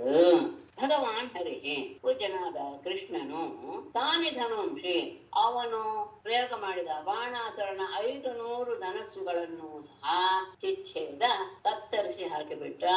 ಅಷ್ಟೇ ಅಲ್ಲ, ಸಾರಥಿಂ ಆ ರಥದ ಸಾರಥಿಯನ್ನು, ರಥವನ್ನು ಮತ್ತು ಅಶ್ವಾನ್ ರಥದ ಕುದುರೆಗಳನ್ನು ಸಹ ಹತ್ವಾ ನಾಶ ಮಾಡಿ ಶಂಖಂ ಅಪೂರಯತ್ ಶಂಖವನ್ನ ಜೋರಾಗಿ ಪಾಂಚಜನ್ಯ ಶಂಖವನ್ನ ಜೋರಾಗಿ ಮೊಳಗಿಸಿದ. ಎಲ್ಲ ಧನಸುಗಳನ್ನು ಒಟ್ಟಿಗೆ ಕತ್ತರಿಸಿ ಹಾಕ್ಬಿಟ್ಟ ಪರಮಾತ್ಮ ಹರಿ. ಆಮೇಲೆ ಬಾಣನ ರಥವನ್ನ ಮುರಿದ, ಮತ್ತೆ ಸಾರಥಿಯನ್ನ ಕುದುರೆಗಳನ್ನೆಲ್ಲ ಕೊಂದು ಹಾಕಿ ಶಂಖವನ್ನ ಮೊಳಗಿದ. ಆ ಸಂದರ್ಭದಲ್ಲಿ ತನ್ಮಾತಾ ಕೋಟರಾ ನಾಮ ನಗ್ನ ಮುಕ್ತ ಶಿರೋರುಹ ಪುರೋವತಸ್ಥೆ ಕೃಷ್ಣಸ್ಯ ಪುತ್ರ ಪ್ರಾಣವಿರಕ್ಷಯ.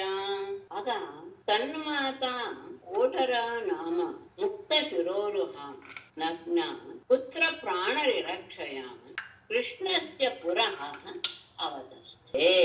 ತನ್ಮಾತಾ ಕೋಟರ ನಾಮ ಅವನ ತಾಯಿಯಾದ ಕೋಟರೆ ಎನ್ನುವುದು. ತಾಯಿ ಅಂದರೆ ತಾಯಿ ಅಲ್ಲ, ಅವಳು ಒಂದು ದೇವತೆ. ಅಂದ್ರೆ ದೈತ್ಯರು ಉಪಾಸನೆ ಮಾಡುವಂತಹ ಅವಳು ಶಕ್ತಿ ದೇವತೆ ಕೋಟರ ಅಂತ. ಅವಳು ಮುಕ್ತ ಶಿರೋರಹ ಕೂದಲನ್ನೆಲ್ಲ ಬಿಚ್ಚಿಕೊಂಡು ನಗ್ನ ಬೆತ್ತಲೆಯಾಗಿ ಪುತ್ರ ಪ್ರಾಣರಿರಕ್ಷಯ ಮಗನನ್ನ ರಕ್ಷಣೆ ಮಾಡ್ಬೇಕು ಎನ್ನುವ ಇಚ್ಛೆಯಿಂದ. ಅರೆ ಮಗ ಶಬ್ದ ಹಾಕಿದಾರಲ್ಲ ಅಂದ್ರೆ ಮಗನ ಹಾಗೆ ಅವಳನ್ನು ಸಹ ತಾಯಿಯ ಹಾಗೆ ದೇವತೆಯನ್ನ ರಕ್ಷಣೆ ಪೂಜೆ ಮಾಡ್ತಿದ್ದ. ಅವಳು ಮಗನ ಹಾಗೆ ಭಾವಿಸಿ ಅವನ ರಕ್ಷಣೆಗೋಸ್ಕರ, ಯಾಕೆಂದ್ರೆ ಬಾಣನ ತಾಯಿ ಬೇರೆ ಯಾರೋ ಅಂತ ಇದೆ, ಹಿಂದೆ ಬಂತು ಬಾಣನ ಬಗ್ಗೆ ಅದು ಬಂದಾಗ ಬಲಿಯ ಕಥೆ ಬಂದಾಗ 6ನೇ ಸ್ಕಂದದಲ್ಲಿ ಬಂದಿದೆ ಅದು. ಯಾರು ಬಲಿಯ ತಾಯಿ, ಬಲಿಯ ಪತ್ನಿ ಅಂದ್ರೆ ಬಾಣನ ತಾಯಿಯ ಹೆಸರು ಬೇರೆ, ಕೋಟರ ಅಲ್ಲ, ಬಂದಿಲ್ಲ ಇಲ್ಲಿಗೆ. ಎಲ್ಲೇ ಬಂದಿತ್ತು ಕೋಟರ ಅನ್ನೋದು. ಕೋಟರ ಅನ್ನೋದು ದೇವತೆ ಅಂತ ಇದ್ರಲ್ಲೂ ಇದೆ, ಡಿಕ್ಷನರಿಲೂ ಇದೆ. ಅದು ದೇವತೆ, ಶಕ್ತಿ ದೇವತೆ, ದೈತ್ಯರು ಆರಾಧಿಸುವಂತಹ ಒಂದು ದೇವತೆ. ಅವಳನ್ನ ಯಾವಾಗಲೂ ಪೂಜೆ ಮಾಡ್ತಾ ಇದ್ದರಿಂದ ಅವಳು ಮಾತು ಸದಳು.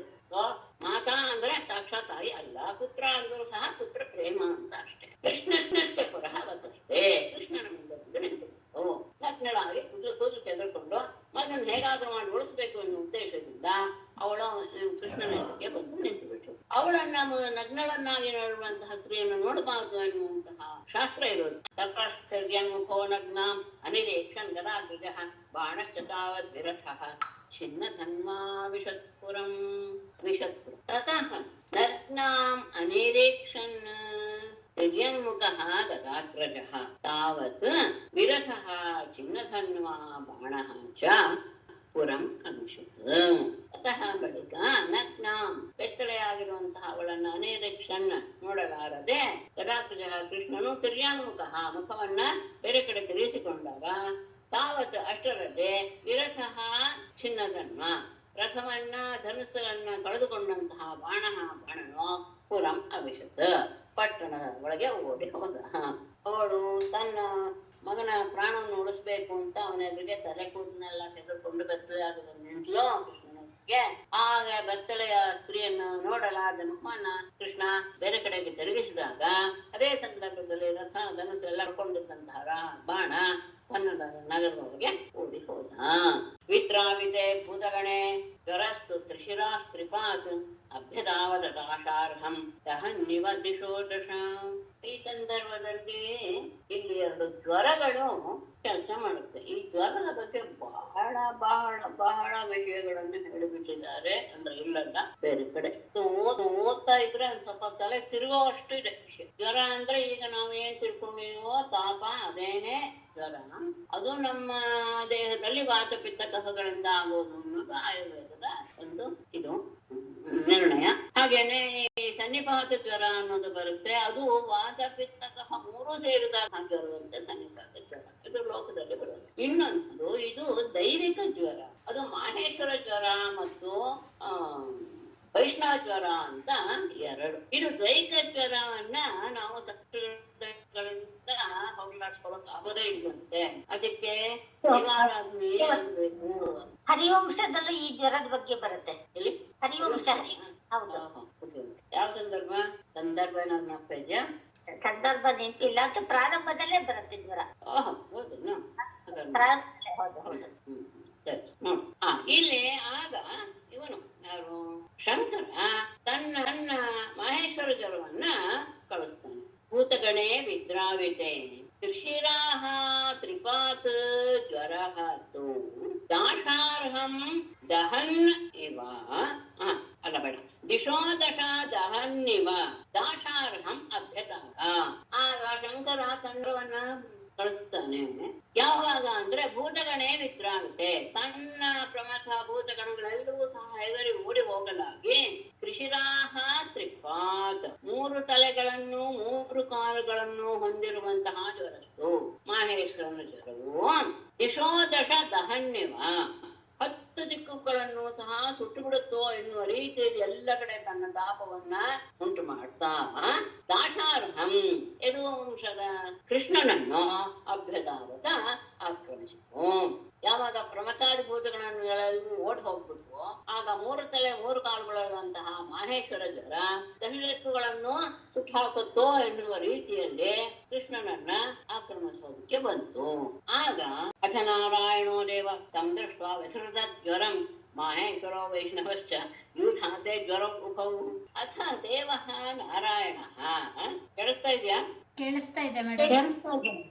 ಕೇಳಿಸ್ತಾ ಇದೆ. ಕನೆಕ್ಷನ್ ಹೋಯ್ತು ಅಂತ ಬಂತು. ಕೇಳಿಸ್ತಾ ಇದೆ. ಆ ಸಂದರ್ಭದಲ್ಲಿ ನಾರಾಯಣ ದೇವ ನಾರಾಯಣ ಅಥ ದೇವ ನಾರಾಯಣ ತಂ ದೃಷ್ಟ್ವಾ ಜ್ವರಂ ವಿಸೃಜತ್ ವೈಷ್ಣವಃ ಮಹೇಶ್ವರಶ್ಚ ಉಭೌ ಜ್ವರೌ ಯುಯುಧಾತೆ.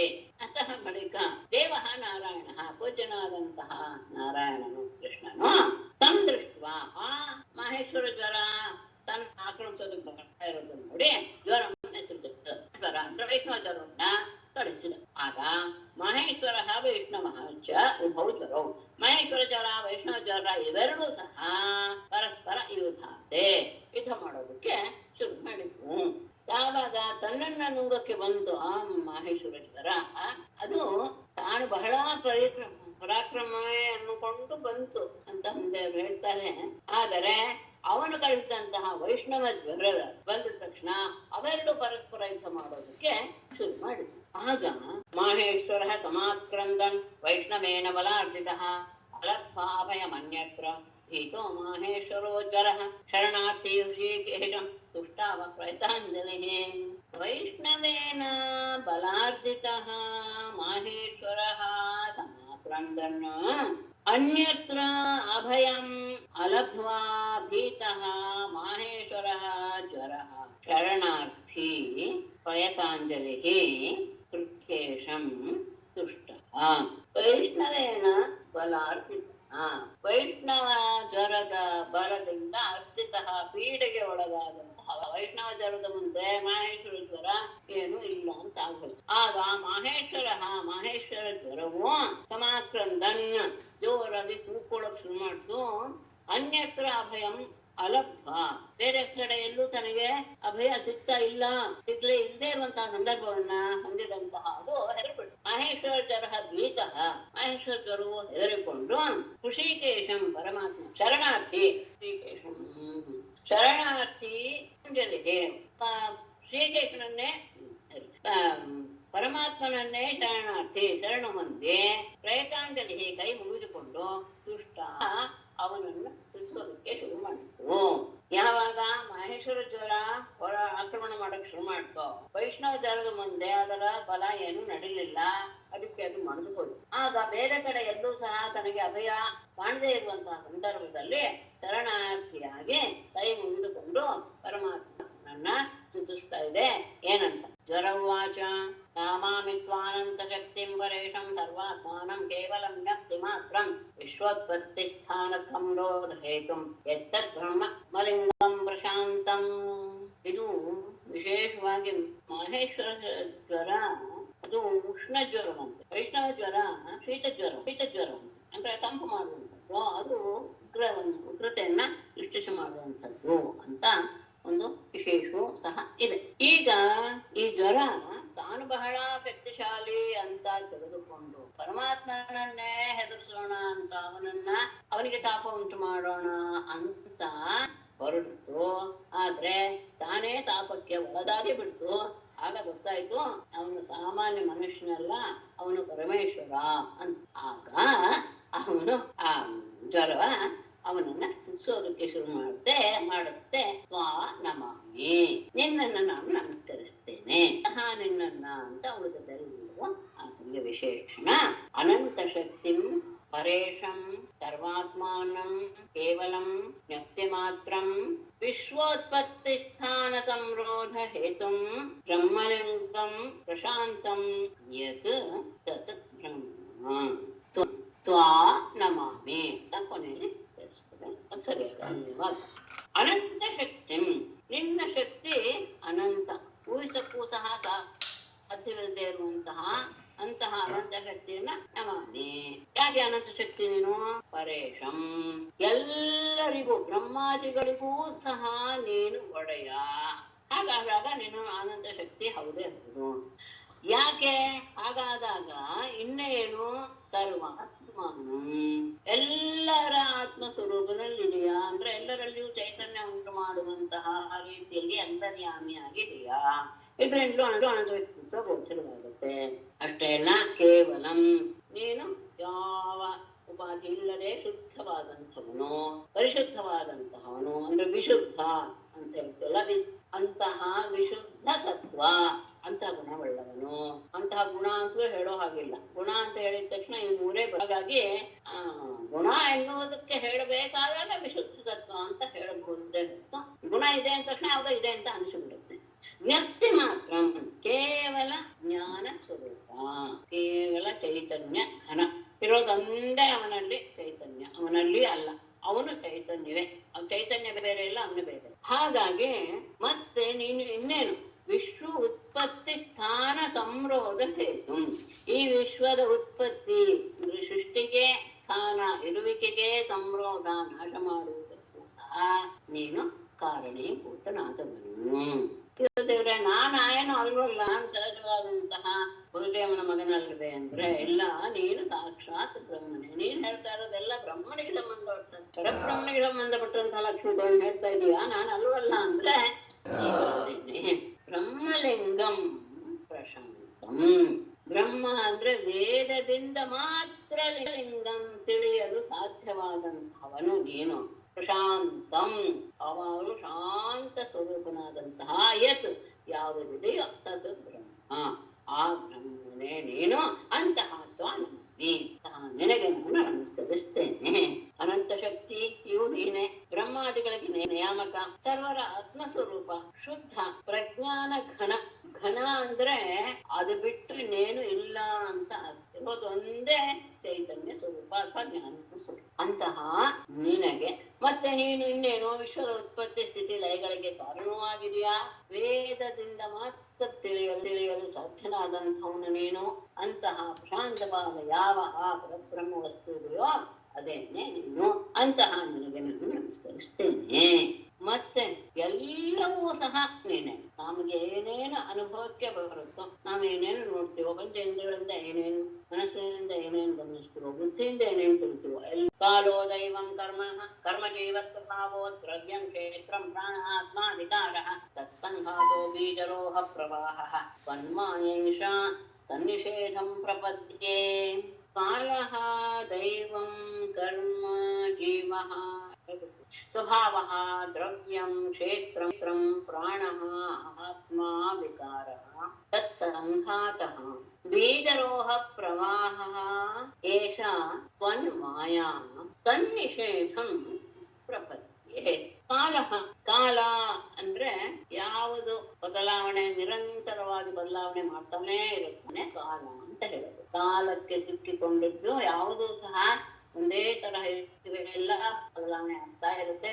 ಅದಕ್ಕೇನೆ ಕಾಲವನ್ನ ಕ್ಷೋಭ ಕಾಲ ಅಂತಾನೆ, ಕ್ಷೋಭೆಯನ್ನು ಉಂಟು ಮಾಡುವಂಥದ್ದು ಅಂತಲೇ ಸರಿ. ಅಂತಹ ಕಾಲ ನೀನೆ. ಆಮೇಲೆ ಕರ್ಮ ಮಾಡುವಂತಹ, ನಾವು ಮಾಡುವಂತಹ ಕರ್ಮ ಅದು ಸಹ ನೀನೆ. ಮತ್ತೆ ಆ ದೈವಂ ಅಂದ್ರೆ ಆ ಕರ್ಮದಿಂದ ಬರುವಂತಹ ಫಲವನ್ನು ಕೊಡುವಂತಹ ದೈವ ಅಂದ್ರೆ ಅಥವಾ ಅದೃಷ್ಟ ಅಂತ ಹೇಳಿ, ಅಥವಾ ದೈವ ಅಂತ ಹೇಳಿ, ಅದು ನೀನೆ.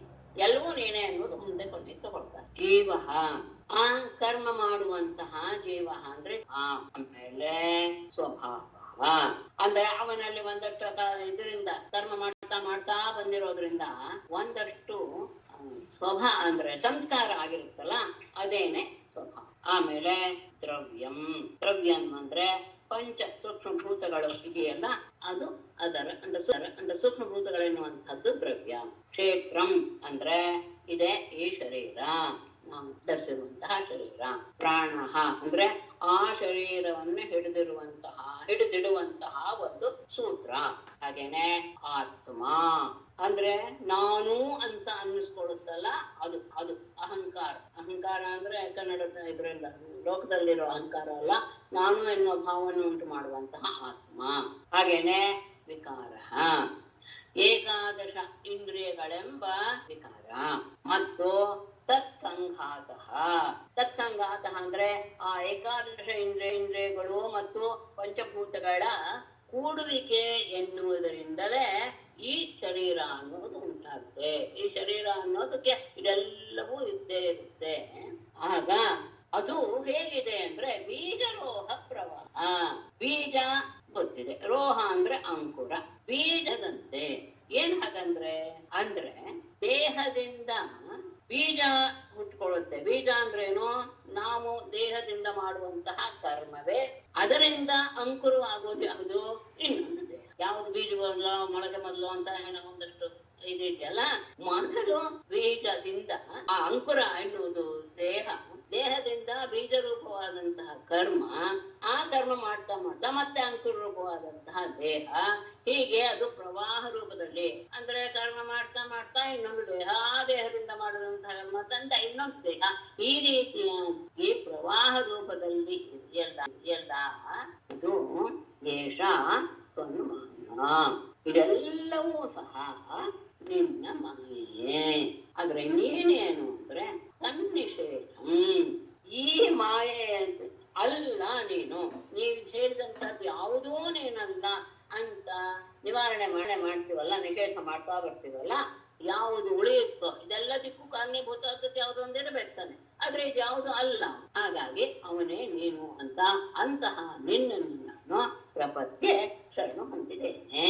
ಪ್ರಕೃತಿಯಲ್ಲಿ ಬದಲಾವಣೆಯನ್ನು ಉಂಟು ಮಾಡುವಂತಹ ಕಾಲತತ್ವ, ಫಲವನ್ನ ಪ್ರಕಟಪಡಿಸುವಂತಹ ಅದೃಷ್ಟ ಅಥವಾ ದೈವ, ನಾವು ನಮ್ಮ ದೇಹವನ್ನು ಪಡೆಯುವುದಕ್ಕೆ ಮಾಡಿದಂತಹ ಒಂದು ಕರ್ಮ, ಆ ಕರ್ಮದ ಸಂಸ್ಕಾರ ಇರುವಂತಹ ಜೀವ, ಆ ಸಂಸ್ಕಾರ ಎನ್ನುವುದೇ ಆ ಜೀವದಲ್ಲಿರುವಂತಹ ಸ್ವಭಾವ.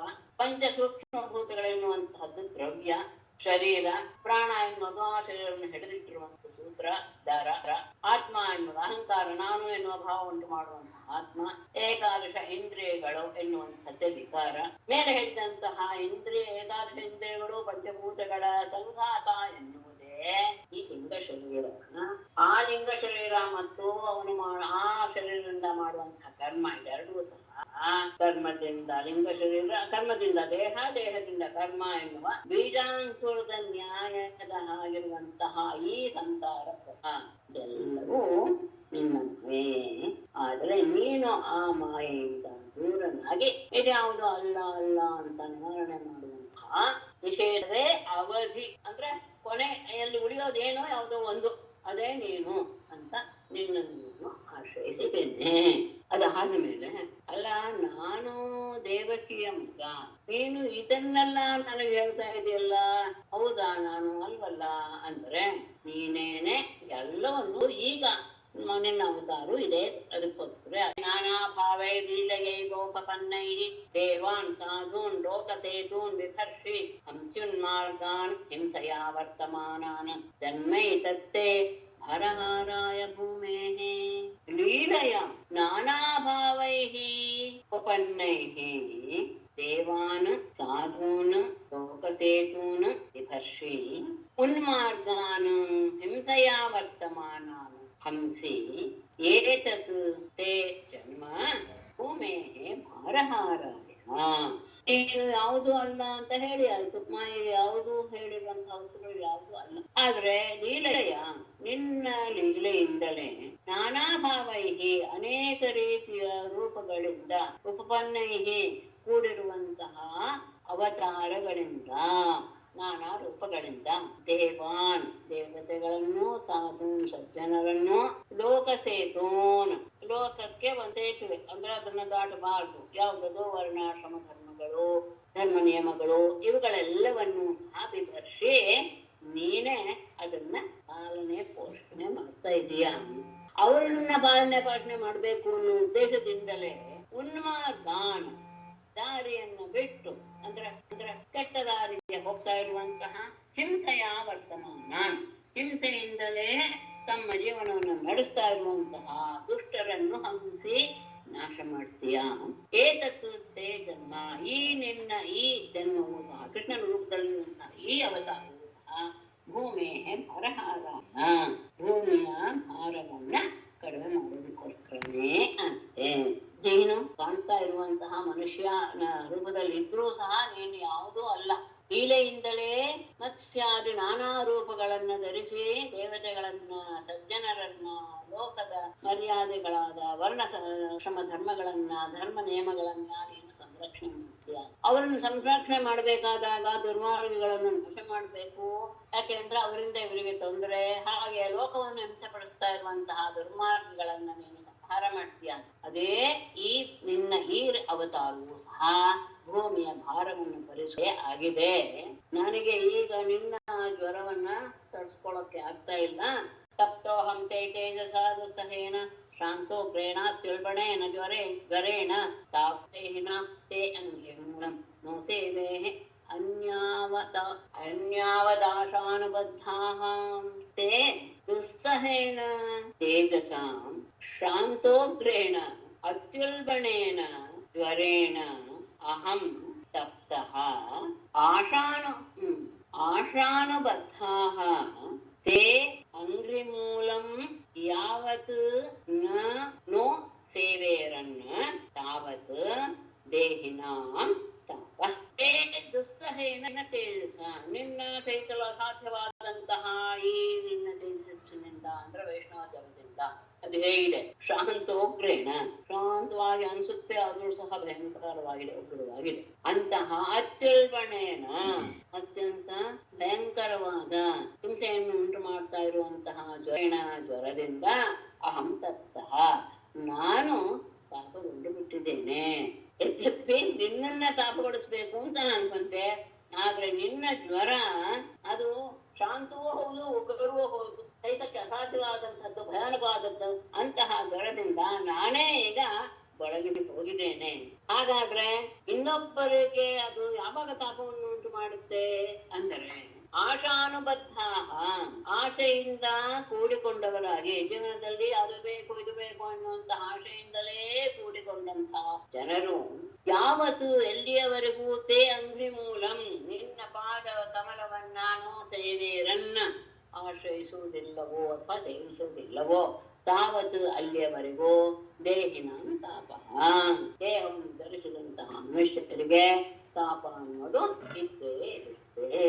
ನಿನ್ನ ತೇಜಸ್ಸಿನಿಂದ ಹುಟ್ಟಿದ ತಡೆಯಲು ಅಶಕ್ಯವಾದಂತಹ ಭಯಂಕರವಾದ ಶಾಂತ ಮತ್ತು ಉಗ್ರವಾದ ವೈಷ್ಣವ ಪೀಠ ಜ್ವರದಿಂದ ನಾನು ಒದ್ದಾಡಿಬಿಟ್ಟಿದ್ದೇನೆ.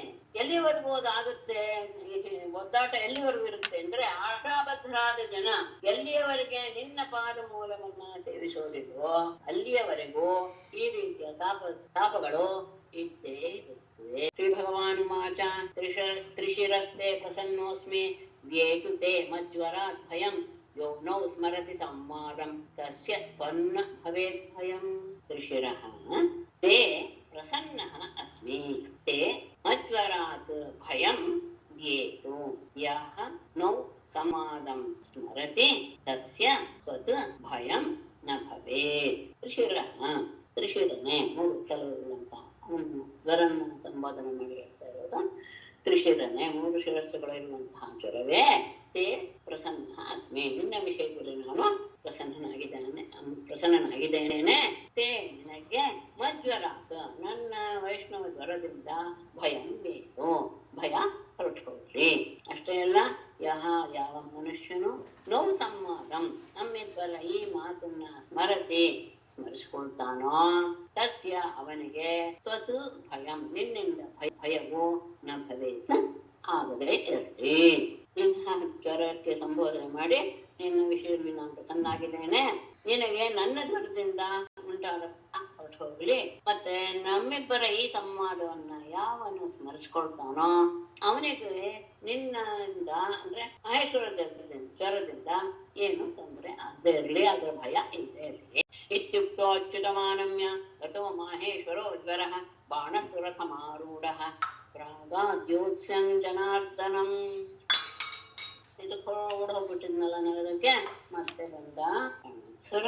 ಇತ್ಯುಕ್ತಃ ಮಾಹೇಶ್ವರಃ ಜ್ವರಃ ಅಚ್ಯುತಂ ಆನಮ್ಯ ಗತಃ ಬಾಣಸ್ತು ರಥಂ ಆರೂಢಃ ಜನಾರ್ದನಂ ಯೋತ್ಸ್ಯನ್ ಪ್ರಾಗಾತ್. ಇತ್ಯುಕ್ತಃ ಹೀಗೆ ಪರಮಾತ್ಮನಿಂದ ಹೇಳಲ್ಪಟ್ಟಂತಹ ಮಹೇಶ್ವರ ಜ್ವರ, ಮಹೇಶ್ವರ ಜ್ವರವು ಅಚ್ಯುತಂ ಆನಮ್ಯ ಪರಮಾತ್ಮನಿಗೆ ನಮಸ್ಕಾರ ಮಾಡಿ ಗತಃ ಹೊರತು. ಈ ಕಡೆ ಬಾಣಸ್ತು ಬಾಣನಾಗರು ರಥಮಾರೂಢ ಇನ್ನೊಂದು ರಥವನ್ನ ಏರ್ಕೊಂಡು ಬಂದು ಜನಾರ್ದನಂ ಯೋತ್ಸ್ಯನ್ ಕೃಷ್ಣನನ್ನ ಯುದ್ಧ ಮಾಡೋದಕ್ಕೋಸ್ಕರ ಪ್ರಾಗಾಂತ ಅಲ್ಲಿಗೆ ಬಂದ.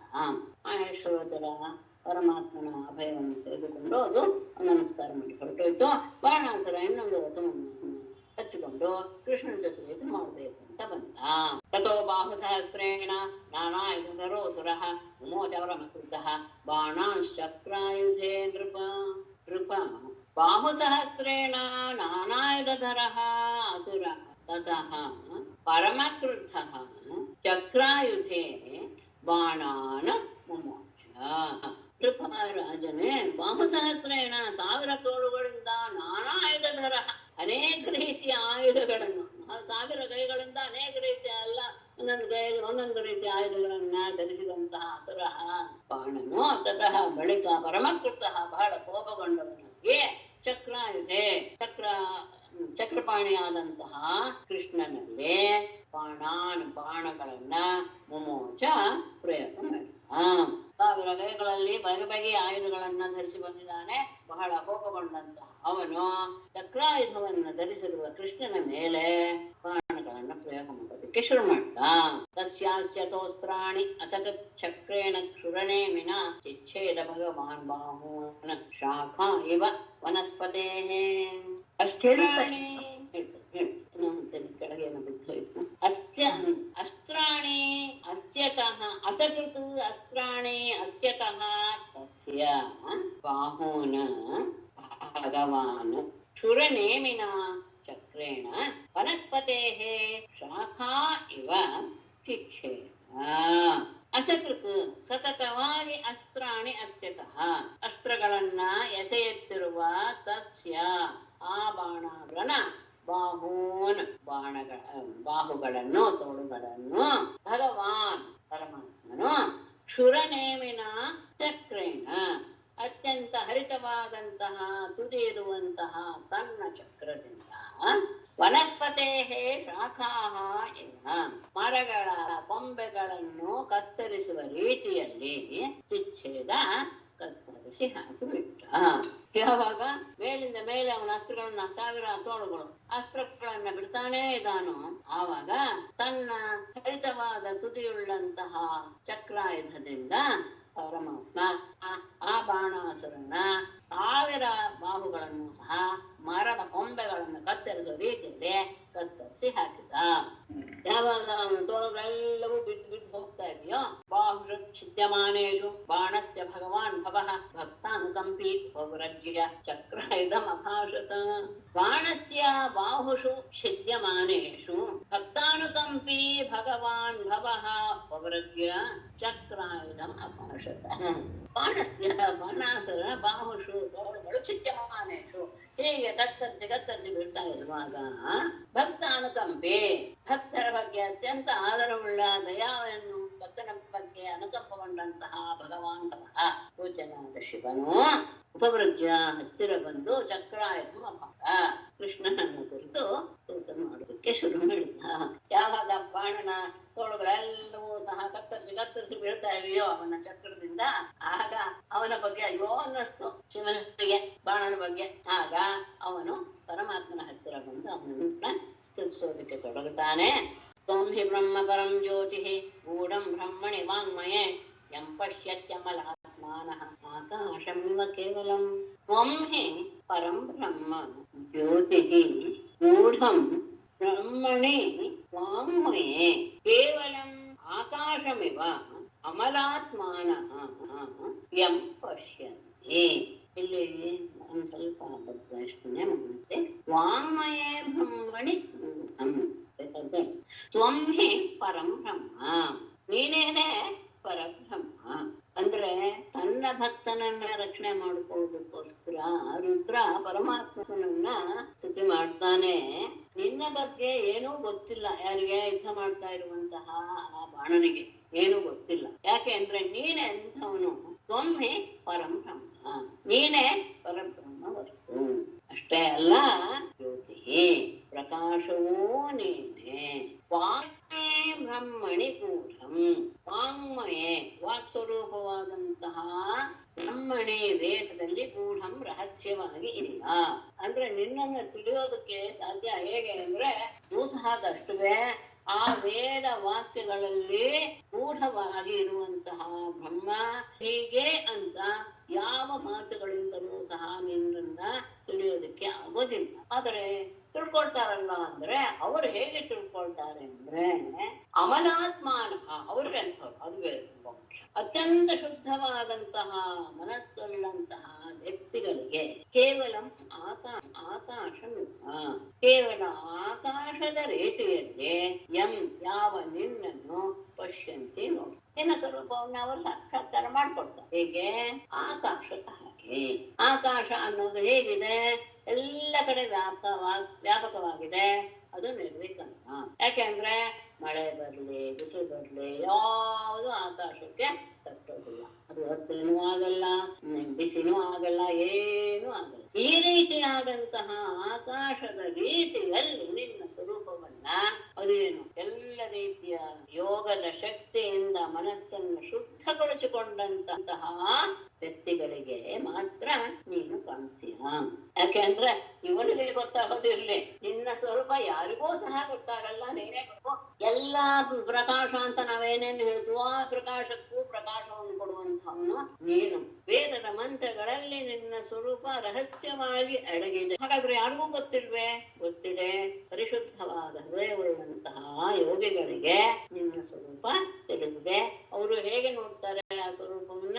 ಸ್ವಚ್ಛವಾದಂತಹ ಆಕಾಶದ ರೀತಿಯಲ್ಲಿ ನಾಭಿರ್ನಭೋಗ್ನಿರ್ಮುಖಮಹಂಬುರೇಶಃ ಯೌಶ್ರೀಷಮಾಶಾ ಶ್ರುತಿರಂಘ್ರಿರುರ್ವಿ ಚಂದ್ರೋ ಮನೋ ಯಸ್ಯ ದೃಗರ್ಕ ಆತ್ಮ ಅಹಂ ಸಮುದ್ರೋ ಜಠರಂ ಭುಜೇಂದ್ರಃ.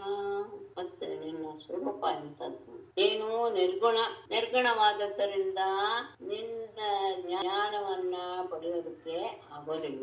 ಆದರೆ ನೀನು ವಿರಾಟ್ ಸ್ವರೂಪನೂ ಹೌದು. ಹೇಗೆ? ನಭಃ ನಾಭಿಃ ಅಗ್ನಿಃ ಮುಖಂ ರೇತಃ ಅಂಬು ಯೌಃ ಶೀರ್ಷಂ ಆಶಾ ಶ್ರುತಿಃ ಅಂಗ್ರಿಃ ಪೃಥ್ವಿ ಚಂದ್ರಃ ಮನಃ ಯಸ್ಯ ಅರ್ಕಃ ದೃಕ್ ಆತ್ಮಾ ಅಹಂ ಸಮುದ್ರಃ ಜಠರಂ ಭುಜೇಂದ್ರಃ. ನಭಃ ನಾಭಿಃ ಆಕಾಶವೇ ನಿನ್ನ ನಾಭಿ ಒಪ್ಪಳು. ಅಗ್ನಿಃ ಮುಖಂ ಅಗ್ನಿಯೇ ನಿನ್ನ ಮುಖ. ರೇತಃ ಅಂಬು ನಿನ್ನ ವೀರ್ಯವೇ ಜಲ ಅಥವಾ ನೀರೇ ಜಲ. ವೀರ್ಯವೇ ಜಲವೇ ವೀರ್ಯ. ಹಾಗೆ ತಗೊಂಡು ನನಗೆ ಏನೋ ಅದಕ್ಕಿಂತ ವೀರ್ಯವೇ ಜಲರೂಪವಾಗಿದೆ ಅನ್ನೋದು ನನಗೆ ಹೆಚ್ಚು ನನ್ನ ಮನಸ್ಸಿಗೆ ಹೇಗಾಗುತ್ತೆ ತಗೊಂಡು. ಜೌಹು ಶೀರ್ಷಂ ಆಕಾಶವೇ ನಿನ್ನ ತಲೆ. ಆಶಾ ದಿಕ್ಕುಗಳೇ ಶ್ರುತಿ ಕಿವಿ. ಅಂಗ್ರಿಹೇ ಪಾದವೇ ಉರ್ವಿ ಪೃಥ್ವಿ. ಚಂದ್ರಃ ಮನಃ ಚಂದ್ರನೇ ಮನಸ್ಸು. ಯಸ್ಯ ಯಾವ ನಿನಗೆ ಅರ್ಕಃ ದೃಕ್ ಸೂರ್ಯನೇ ಕಣ್ಣಾಗಿದ್ದಾನೆ. ಆತ್ಮ ಆತ್ಮ ಅಂದ್ರೆ ಅಹಂಕಾರ ಸ್ವರೂಪ. ಅಹಂ ಅವನೇ ನಾನು. ಅಹಂ ಎನ್ನುವಂತಹ ಭಾವ ಶಿವನೇ. ಹಾಗಾಗಿ ಆತ್ಮ ಅಹಂ. ಸಮುದ್ರಃ ಸಮುದ್ರವೇ ಜಠರಂ ನಿನ್ನ ಉದರ. ಭುಜೇಂದ್ರ ಭುಜಗಳೇ ಇಂದ್ರನೇ ನಿನ್ನ ಭುಜ. ವಿರಾಟ್ ಸ್ವರೂಪದಲ್ಲಿ ನೋಡಿದರೆ ಆಕಾಶವೇ ನಿನ್ನ ನಾಭಿ, ಅಗ್ನಿಯೇ ನಿನ್ನ ಮುಖ, ವೀರ್ಯವೇ ತೇಜಸ್ಸು ಜಲ, ಹಾಗೆ ಸ್ವರ್ಗವೇ ತಲೆ, ದಿಕ್ಕುಗಳು ಕಿವಿ, ಭೂಮಿಗೆ ಪಾದ, ಚಂದ್ರ ಮನಸ್ಸು, ಸೂರ್ಯನೇ ಕಣ್ಣು, ರುದ್ರನಾದಂತಹ ನಾನೇ ನಿನ್ನ ಅಹಂಕಾರ, ಸಮುದ್ರವೇ ನಿನ್ನ ಹೊಟ್ಟೆ, ಇಂದ್ರನೇ ಸೂರ್ಯವು ಎಲ್ಲ. ರೋಮಾಣಿ ಯಸ್ಯ ಔಷಧಯೋ ಪ್ರಜಾಪತಿರ್ಹೃದಯಂ ಯಸ್ಯ ಧರ್ಮಃ ಸ ವೈ ಭವಾನ್ ಪುರುಷೋ ಲೋಕಕಲ್ಪಃ ಯಸ್ಯ ಓಷಧಯಃ ರೋಮಾಣಿ ಅಂಬುವಾಹಾಃ ಕೇಶಾಃ ವಿರಿಂಚಃ ಧಿಷಣಾಃ ಪ್ರಜಾಪತಿಃ ವಿಸರ್ಗಃ ಧರ್ಮಃ ಹೃದಯಂ ಯಸ್ಯ ಧರ್ಮಃ ಹೃದಯಂ ಸಹ ಲೋಕಕಲ್ಪಃ ಭವಾನ್ ಪುರುಷಃ ಯಸ್ಯ ಯಾವ ನಿನಗೆ ಓಷಧಯಃ ಗಿಡಮರಗಳೇ ರೋಮಾಣಿ ಅಂಬುವಾಹಾಃ ಮೋಡಗಳೇ ಕೇಶಾಃ ಕೂದಲುಗಳು ವಿರಿಂಚಃ ಬ್ರಹ್ಮನೇ ಚತುರ್ಮುಖ ಬ್ರಹ್ಮನೇ ಧಿಷಣಾಧಿ ಪ್ರಜಾಪತಿ ವಿಸರ್ಗಃ ಆ ಪ್ರಜಾಪತಿಯೇ ನಿನ್ನ ಕೃಷ್ಣ ಧರ್ಮಃ ಹೃದಯಂ ಧರ್ಮವೇ ಹೃದಯ ಧರ್ಮ ಪುರುಷನೇ ನಿನ್ನ ಹೃದಯ ಯಸ್ಯ ಹೀಗೆ ಲೋಕಕಲ್ಪಃ ಭವಾನ್ ಲೋಕಗಳು ಹೀಗೆ ಕಲ್ಪಿಸಿಕೊಂಡಿರುವಂತಹ ನೀನೆ ಸಹ ಪುರುಷ ಆ ವಿರಾಟ್ ಪುರುಷನಾಗಿದಿ ಎಲ್ಲವೂ ಸಹ ನೀನೆ ಆ ಔಷಧಿಯ ಗಿಡ ಮರಗಳೆಲ್ಲವೂ ಸಹ ನಿನ್ನ ರೋಮಗಳು ಮೊದಲೇ ತರಕೂದಲು ಬ್ರಹ್ಮವೇ ಪ್ರಜಾಪತಿಯೇ ನಿನ್ನ ಧರ್ಮವೇ ಹೃದಯ ಹೀಗೆ ಲೋಕಗಳು ಇಂದ ಕಲ್ಪ್ಯತೆ ಹೇಳ್ತಾರೆ ಲೋಕೈ ಕಲ್ಪ್ಯತೆ ಹೀಗೆ ಜನರಿಂದ ಲೋಕಗಳಿಂದ ಕಲ್ಪಿಸಲ್ಪಡುವಂತಹ ವಿರಾಟ್ ಪುರುಷನೇ ಆದರೆ ಈಗ ತವಾವತಾರೋಯಮಕುಂಠಧಾಮನ್ ಧರ್ಮಸ್ಯ ಗುಪ್ತ್ಯೈ ಜಗತೋ ಭವಾಯ ವಯಂ ಚ ಸರ್ವೇ ಭವತಾನುಭಾವಿತಾಃ ವಿಭಾವಯಾಮೋ ಭುವನಾನಿ ಸಪ್ತ ಅಕುಂಠಧಾಮನ್ ತವಾಯಂ ಅವತಾರಃ ಧರ್ಮಸ್ಯ ಗುಪ್ತ್ಯೈ ಜಗತಃ ಭವಾಯ ವಯಂ ಸರ್ವೇ ಭವತಾ ಭಾವಿತಾಃ ಸಪ್ತ ಭುವನಾನಿ ವಿಭಾವಯಾಮಃ ಅಕುಂಠಧಾಮನ್ ಧಾಮ ಅಂದ್ರೆ ಪ್ರಕಾಶ ಜ್ಯೋತಿ ಕುಂಠಿತ ಅನ್ನೋದು ಇಲ್ವೇ ಇಲ್ಲ ಯಾವಾಗ್ಲೂ ಸಹ ಜ್ಯೋತಿ ಸ್ವರೂಪನೇ ಯಾವಾಗ್ಲೂ ಸತತವಾಗಿ ಒಂದೇ ರೀತಿಯಾಗಿ ಇರುವುದು ಅದೇನೆ ನಿತ್ಯ ಅಂತ ಹೇಳೋದು ಮೂರು ಕಾಲದಲ್ಲಿಯೂ ಯಾವುದು ಬದಲಾವಣೆ ಹೊಂದದೇ ಇರುವಂತಹದ್ದು ಅಕುಂಠಧಾಮನ್ ಒಂದೇ ರೀತಿಯಾದಂತಹ ಸ್ವರೂಪವನ್ನು ಹೊಂದುವಂತಹ ಪರಮಾತ್ಮನೇ ಅಯಂ ತವ ಅವತಾರ ಈ ನಿನ್ನ ಅವತಾರವು ಧರ್ಮಸ್ಯ ಗುಪ್ತೇ ಧರ್ಮವನ್ನ ರಕ್ಷಣೆ ಮಾಡೋದಕ್ಕೋಸ್ಕರ ಅಷ್ಟೇ ಅಲ್ಲ ಜಗತಃ ಜಗತ್ತಿನ ಅಭಿವೃದ್ಧಿಗೋಸ್ಕರ ಅದಕ್ಕೋಸ್ಕರನೇ ವಯಂ ಸರ್ವೇ ನಾವೆಲ್ಲರೂ ಸಹ ಭವತ ನಿನ್ನಿಂದ ಅನುಭಾವಿತಾ ಪ್ರಭಾವವನ್ನು ಪಡೆದವರಾಗಿ ಶಕ್ತಿಯನ್ನು ಪಡೆದವರಾಗಿ ನಿನ್ನ ಮಹಿಯಿಂದಲೇ ನಾವೆಲ್ಲರೂ ಶಕ್ತಿಯನ್ನು ಪಡ್ಕೊಂಡಿದ್ದೀವಿ ಅಂತಹ ನಾವು ಸಪ್ತ ಭುವನಾನಿ ಈ 7 ಲೋಕಗಳನ್ನು ಆ ವಿಭಾಗಯಾಮ ಕಾಪಾಡ್ತಾ ಪಾಲಿಸ್ತಾ ಇದ್ದೇನೆ ನೀನು ಯಾವಾಗಲೂ ಒಂದೇ ರೀತಿಯಾದಂತಹ ಸ್ವರೂಪ ಅದು ಯಾವತ್ತೂ ಸಹ ಕುಂಠಿತವಾಗದೇ ಇರುವಂಥದ್ದು ಅಂತಹ ನಿನ್ನ ಈ ಅವತಾರ ಯಾಕೆ ಅಂದ್ರೆ ಧರ್ಮದ ರಕ್ಷಣೆಗೋಸ್ಕರ ಅಷ್ಟೇ ಅಲ್ಲ ಜಗತ್ತಿನ ಅಂದ್ರೆ ಭಕ್ತರ ಹಿತಕ್ಕೋಸ್ಕರ ಆಗಿದೆ ಮತ್ತೆ ನಿನ್ನ ಮಹಿಮೆಯಿಂದಲೇ ನಾವೆಲ್ಲರೂ ಸಹ ಒಂದಷ್ಟು ಪ್ರಭಾವವನ್ನು ಪಡ್ಕೊಂಡಿದ್ದೇವೆ ಆ ಪ್ರಭಾವನ್ನ ಶಕ್ತಿಯನ್ನು ಪಡೆದುಕೊಂಡಿರುವಂತಹ ನಾವು ಈ 7 ಲೋಕಗಳನ್ನು ಕಾಪಾಡ್ತಾ ಇದ್ದೇವೆ ತ್ವಮೇ ಅಂತಂದ ಹೇಳಿ ತ್ವಮೇಕಾದ್ಯ ಪುರುಷೋ ದ್ವಿತೀಯ ತುರ್ಯ ಸದೃಕ್ ಹೇತುರಹೇತುರೀಶಃ ಪ್ರತೀಯಸೇಥಾಪಿ ಯಥಾವಿಹಾರಂ ಪಮಾಯಯ ಸರ್ವಗುಣ ಪ್ರಸಿದ್ಧ್ಯೈ. ಮೇಡಮ್ ಈ ಶೋಣಿತಪುರ ಅಂದ್ರೆ ಎಲ್ಲಿ ಬರುತ್ತೆ ಮೇಡಮ್ ಇವಾಗ ಹರಿ ಓಂ ಮೇಡಮ್ ಈಗ ಎಲ್ಲಿ ಬರುತ್ತೆ ಅನ್ನೋದು ಇಲ್ಲ ಐಡಿಯಾ ಇಲ್ಲ ಆದ್ರೂ ಮೇಡಮ್ ಈ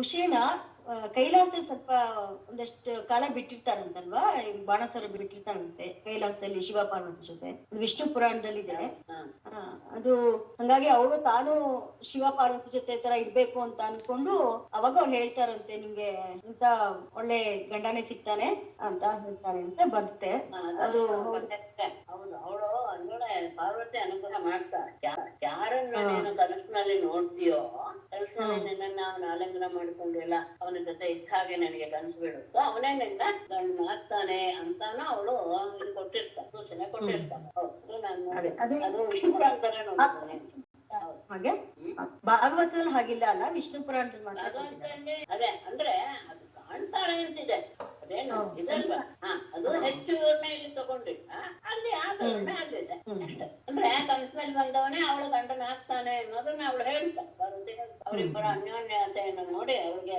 ಆನಂದವಾಗುತ್ತೆ ಆಗ ಅವಳಿಗೆ ಬರ ಕೊಡ್ತಾಳೆ. ಸರಿ ಮೇಡಮ್ ಮೇಡಮ್ ಆರಂಭದಲ್ಲಿ ಸವಿನಾಯಕಂ ರುದ್ರ ಬಂದ ಅಂತ ಇದೆಯಲ್ಲ, ಅಂದ್ರೆ ವಿಘ್ನೇಶನನ್ನ ಇಟ್ಕೊಂಡು ಅವನು ಸಹ ಯುದ್ಧಕ್ಕೆ ಬಂದ. ಅಲ್ಲ, ವಿನಾಯಕ ಎನ್ನುವ ಶಬ್ದಕ್ಕೆ ವಿಘ್ನಗಳು ಅಂತ ಅರ್ಥ. ಅವುಗಳನ್ನ ಹೋಗಲಾಡಿಸುವವನು ವಿನಾಯಕನೇ ಅಷ್ಟೇ. ವಿನಾಯಕ ಶಬ್ದಕ್ಕೆ ತೊಂದರೆಗಳು ಅಂತಲೇ ಅರ್ಥ. ನೀವು ಇದ್ರಲ್ಲೆಲ್ಲ ಸಂಕಲ್ಪ ಎಲ್ಲ ಮಾಡುವಾಗ ಈ ಶಬ್ದಗಳನ್ನು ಗಮನಿಸಿರ್ಬೋದು ಅಂತ, ಪೂಜಾವಿಧಿಗಳನ್ನೆಲ್ಲ ಮಾಡುವಾಗ ಈ ತರಹದ ವಿನಾಯಕಂದಿರ ನಾಶವೂ ಆಗ್ಲಿ ಅಂತಾನೆ ತಗೊಳ್ಳು. ಆ ವಿನಾಯಕ ಶಬ್ದಕ್ಕೆ ಆ ರೀತಿಯ ಅರ್ಥ. ವಿಘ್ನವನ್ನು ಉಂಟು ಮಾಡುವಂತಹವರಲ್ಲಿ ಪ್ರಮುಖರಾದಂತಹ ಯಾವ ಯಾವ ದೇವತೆಗಳಿರ್ತಾರೋ ದೊಡ್ಡ ದೇವತೆಗಳು ಅವರಿಗೆ ಇವನು ನಾಯಕ. ಯಾರು? ನಮ್ಮ ಗಣೇಶ. ಅದಕ್ಕೆ ಅವನಿಗೆ ವಿಘ್ನ ರಾಜ ಅಂತ ಹೇಳಿದ್ರು. ಅದಕ್ಕೆ ರಾಜ ಅಂತ ಹೇಳಿ. ಎರಡು ಅರ್ಥ ವಿನಾಯಕ ಶಬ್ದಕ್ಕೆ. ಎರಡು ಅರ್ಥ ಅಂದ್ರೆ ವಿಘ್ನ ಅಂತಾನೂ ಇದೆ, ಅನ್ನುವ ಅರ್ಥವು ವಿನಾಯಕ ಶಬ್ದಕ್ಕೆ ಬರುತ್ತೆ, ತೊಂದರೆ ಅನ್ನುವ ಅರ್ಥವು ಬರುತ್ತೆ. ಸರಿ ಮೇಡಮ್, ನಮಸ್ಕಾರ. ನಮಸ್ತೆ ಮೇಡಮ್. ಧನ್ಯವಾದ. ನಮಸ್ತೆ. ಧನ್ಯವಾದಗಳು. ನಮಸ್ತೆ ಮೇಡಮ್. ಗೋಣಿತಪುರ ಕಳಿಸಿದಾರೆ ನೋಡಿ. ಯಾರಪ್ಪ ಪುಣ್ಯ ಕಳಿಸಿದ್ದಾರೆ. ಅಸ್ಸಾಂ ಅಂತೆ. ಓ, ಅಸ್ಸಾಂ ಅಲ್ಲ. ಅದು ನಾರ್ತ್ ಈಸ್ಟ್ ಕಡೆ ಉಳ್ಳೋಳು ಹಾಗಾದ್ರೆ ವಿಷಯ. ನಾರಾಯಣಂ ನಮಸ್ಕೃತ್ಯ ನರಂ ಚೈವ ನರೋತ್ತಮಂ ದೇವೀಂ ಸರಸ್ವತೀಂ ವ್ಯಾಸಂ ತತೋ ಜಯಮುದೀರಯೇತ್. ಸರ್ವೇ ಭವಂತು ಸುಖಿನಃ, ಸರ್ವೇ ಸಂತು ನಿರಾಮಯಾಃ, ಸರ್ವೇ ಭದ್ರಾಣಿ ಪಶ್ಯಂತು, ಮಾ ಕಶ್ಚಿತ್ ದುಃಖಭಾಗ್ ಭವೇತ್. ಧನ್ಯವಾದಗಳು. ಧನ್ಯವಾದಗಳು. ನಮಸ್ತೆ.